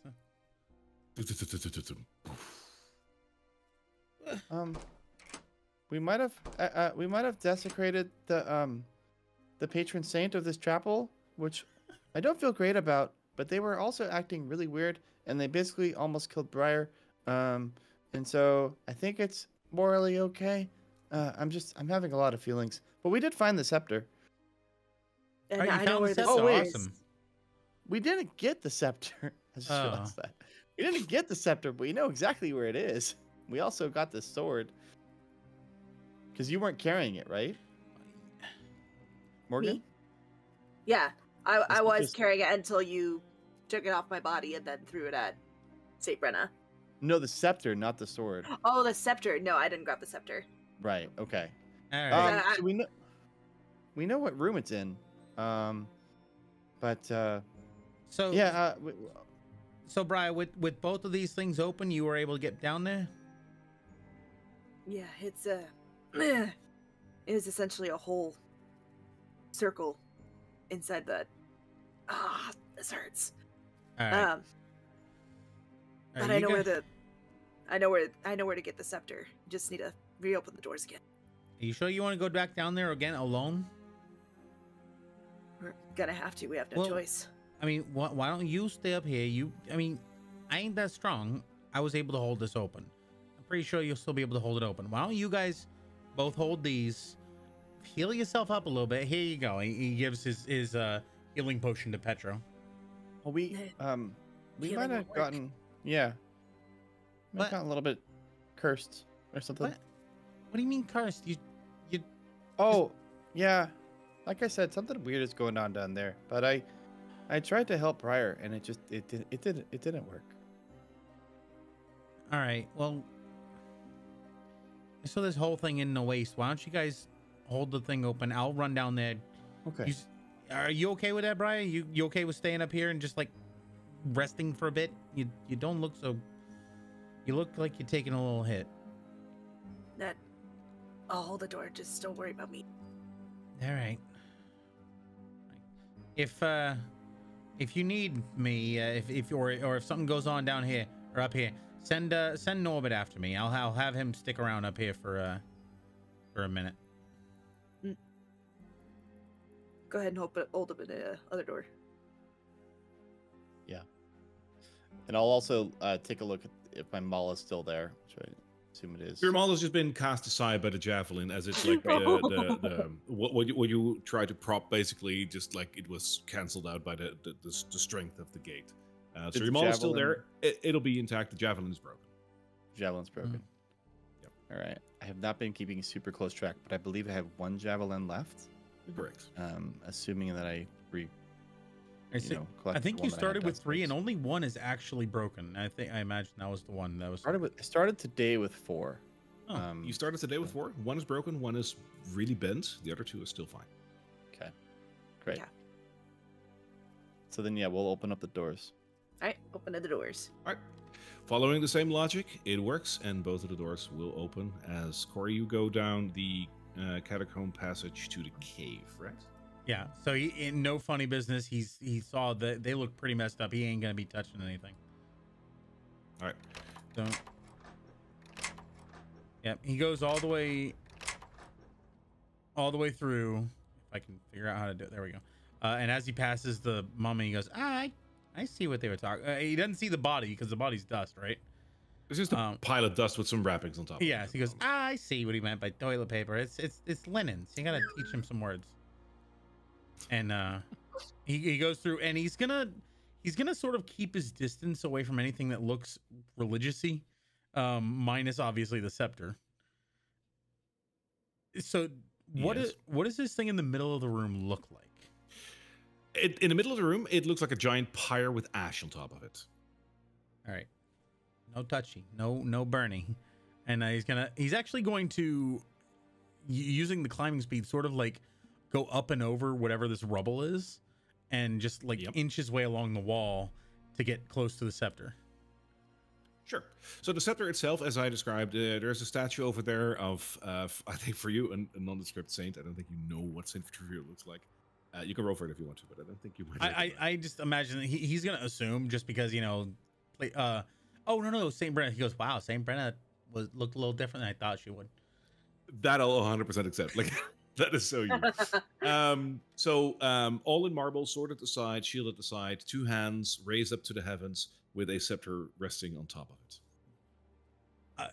I'm both stressed for time because they're holding the doors, and I want to not engage any traps. So he's basically going to do a real quick once over. Is there anything mechanical looking around about the hands? Does it look like if he picks it up, it's going to open any latches? Give me a perception check. All right. If I can find my character sheet.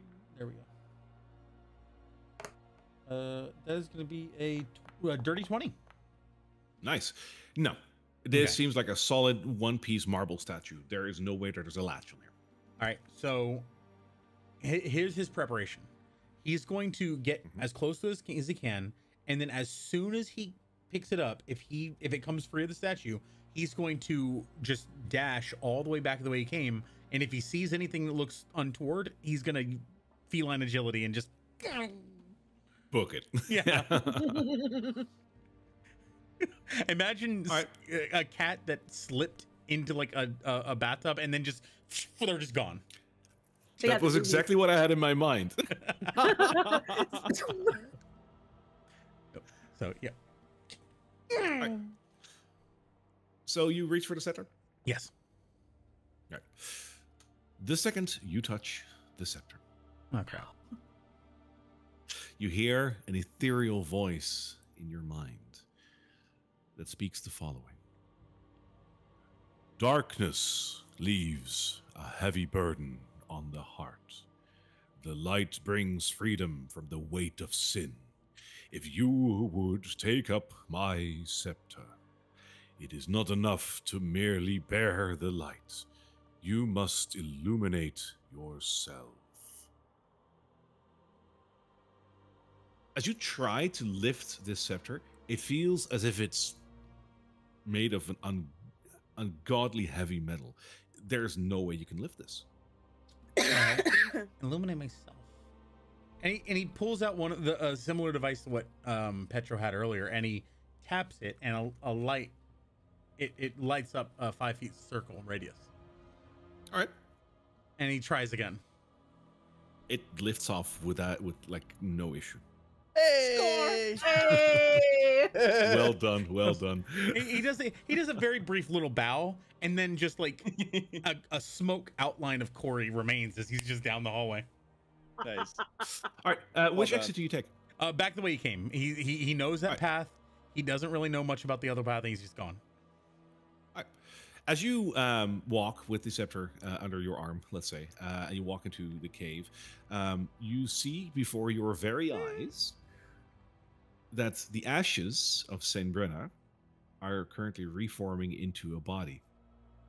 For holy water has been sprinkled on her, and a prayer has been said, but the candles around her are still unlit. And the body reforms and sits up straight. That she won't have an attack of opportunity on you, but she will breathe at you. He presses And a I button. imagine... So this is how I want the feline agility to be flavored. He presses a button on the, like, he sort of stops for a second, sees that, presses a button, and his own armor starts moving on its own. Nice. Love that. Nope. Yep, I'm noping out of here. A whole lot of nope on All right. that. I love that. All right, Okay. you book it out of this level of the crypts with the scepter of Saint Vitruvio. Well done. Oh God, my heart. You just said nope. Yep. Yeah. He just almost collides with Briar up at the top. And he's like, I got it. I saw what you got. I saw what you were saying. Yep. Oh God. Okay. I think we're good. I think we're. All right, I'm gonna go ahead double and check. Look down the hallway. Are they coming up the stairs? Anything? It doesn't seem like it. Okay. I'm gonna use this time to close the door. Yeah. I'm just gonna yeah. just take out the javelin and just let the mechanism just slowly just shut. Sure. Petro. Boom. Petro. What? Huh? We're good. We good. You can close it. Oh, good job. Uh, I let it go and I pull out my javelin. Poof. And both of the gates, well, 4 of the gates, are once again closed. I turn off the light.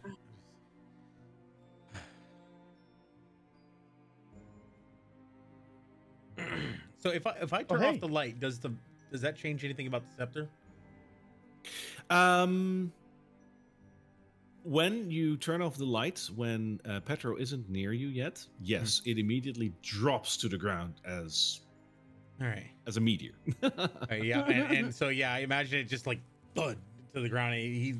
Yeah, it doesn't even it doesn't even do like the little like bounce up again that like anything does. It's just literally just like almost like a magnet, it's just stuck to the ground. Nice. All right.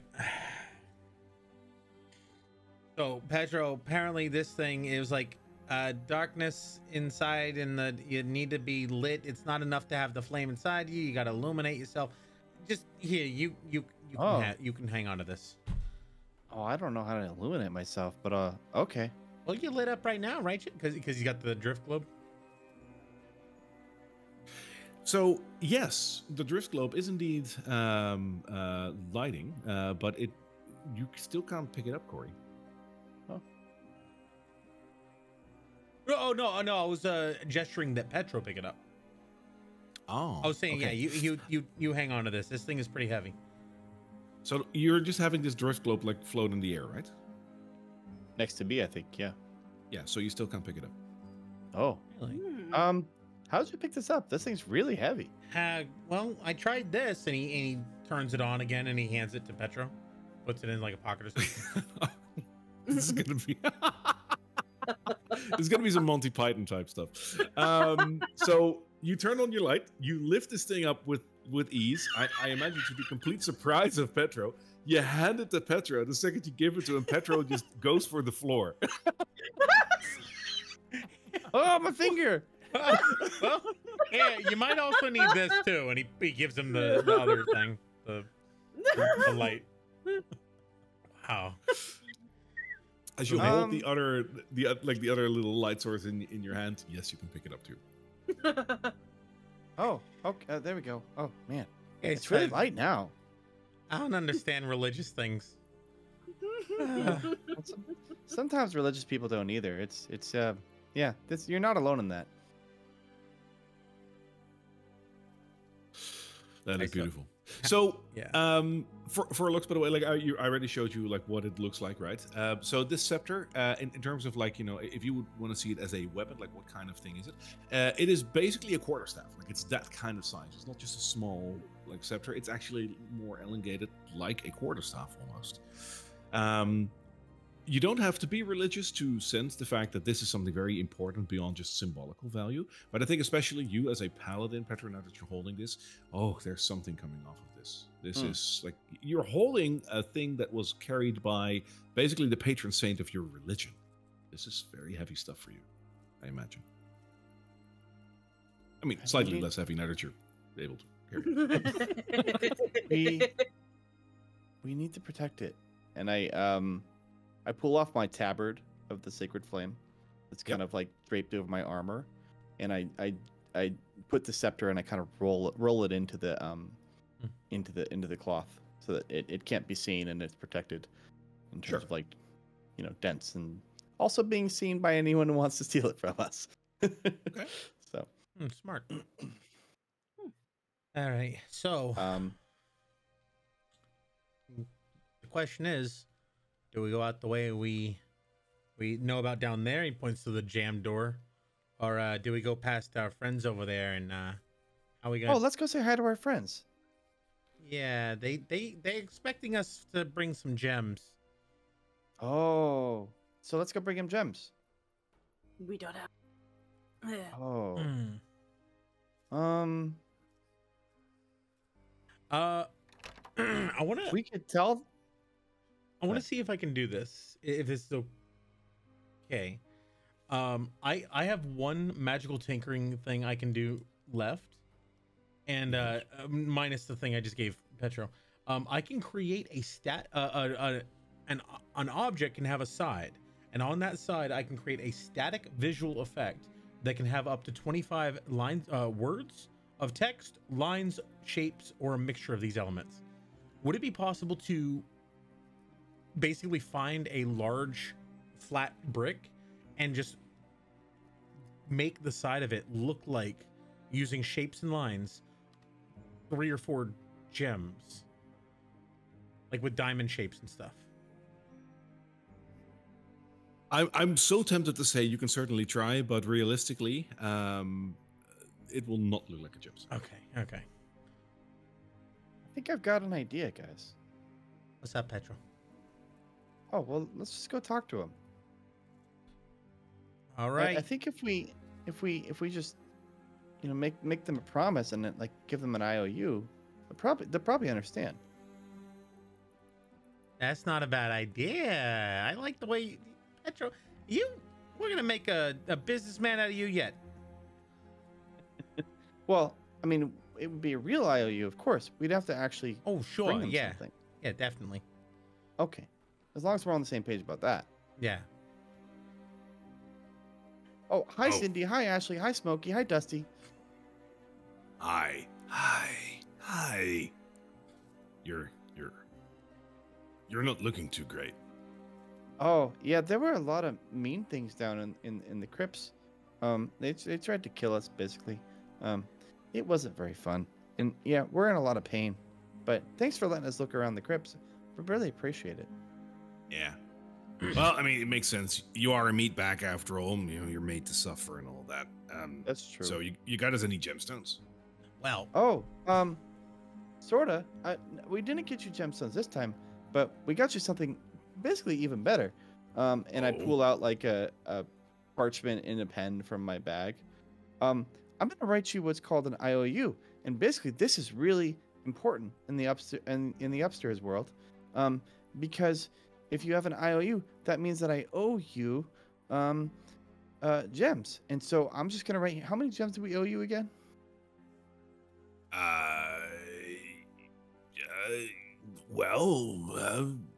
Like 4. Was it 4? Okay. Well, I'm gonna write you a note that says that we owe you 4 gems, and that's worth just as much as 4 gems because I am a furball of my honor. Wow, that's really smart. Oh, well, thanks. Not many people say that about me, but I appreciate it. And I write the note that says I owe you 4 gems. Love, Petro. With a little heart. And then I hand it to Ashley, who's right in front of me. Okay. I was gonna say if you add it to city, he just burns up at a crisp. All right. Ashley will take it. Luck from of the you. draws is where I was standing. So. Thank you. Oh, This is great. you guys are great. It was really nice to meet you. Yeah. Nice to meet you too.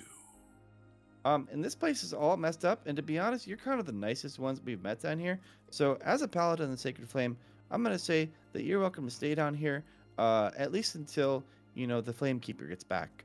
So you're welcome to just make your home here if you need to. Oh, you already did, but thanks for the confirmation. Oh, okay. Well, with business concluded, I think we're gonna be on our way. We will be back to resolve that IOU in the future. Yeah, with the gemstones. Don't forget, 4 of them. Of course. On my honor, I will not forget. All right. And we're gonna make our way up, I imagine. All right. The 3 of you walk up the circular staircase towards the surface. The gate, obviously, still unlocked, and you finally resurface from the crypts. And suddenly hear, "Hey, what are you doing here?" And that is where we're going to end for this week. Ah! Ah! Oh. 2 cursed teammates and a scaredy cat. Yeah, we're super cursed. That was scary. We're just That was a little scary. That was my You heart was failed pounding a bit there. That freaking roll, that saving throw, you failed it so many times. I know. I told you I don't have that great of wisdom. Like it's Nope. literally Even there, though, Yeah. you couldn't roll over an 8. Like it wouldn't let you. Yeah. no, it would not Statistically let me. unlikely. Yeah. Wow. Yeah, and I was like, I'm happy with how everything turned out, but at the same time, like, one of us was paralyzed the entire time. The other one was trying to negotiate with a mummy, and the third one was holding the door. That was amazing. That is the best. This is really exciting.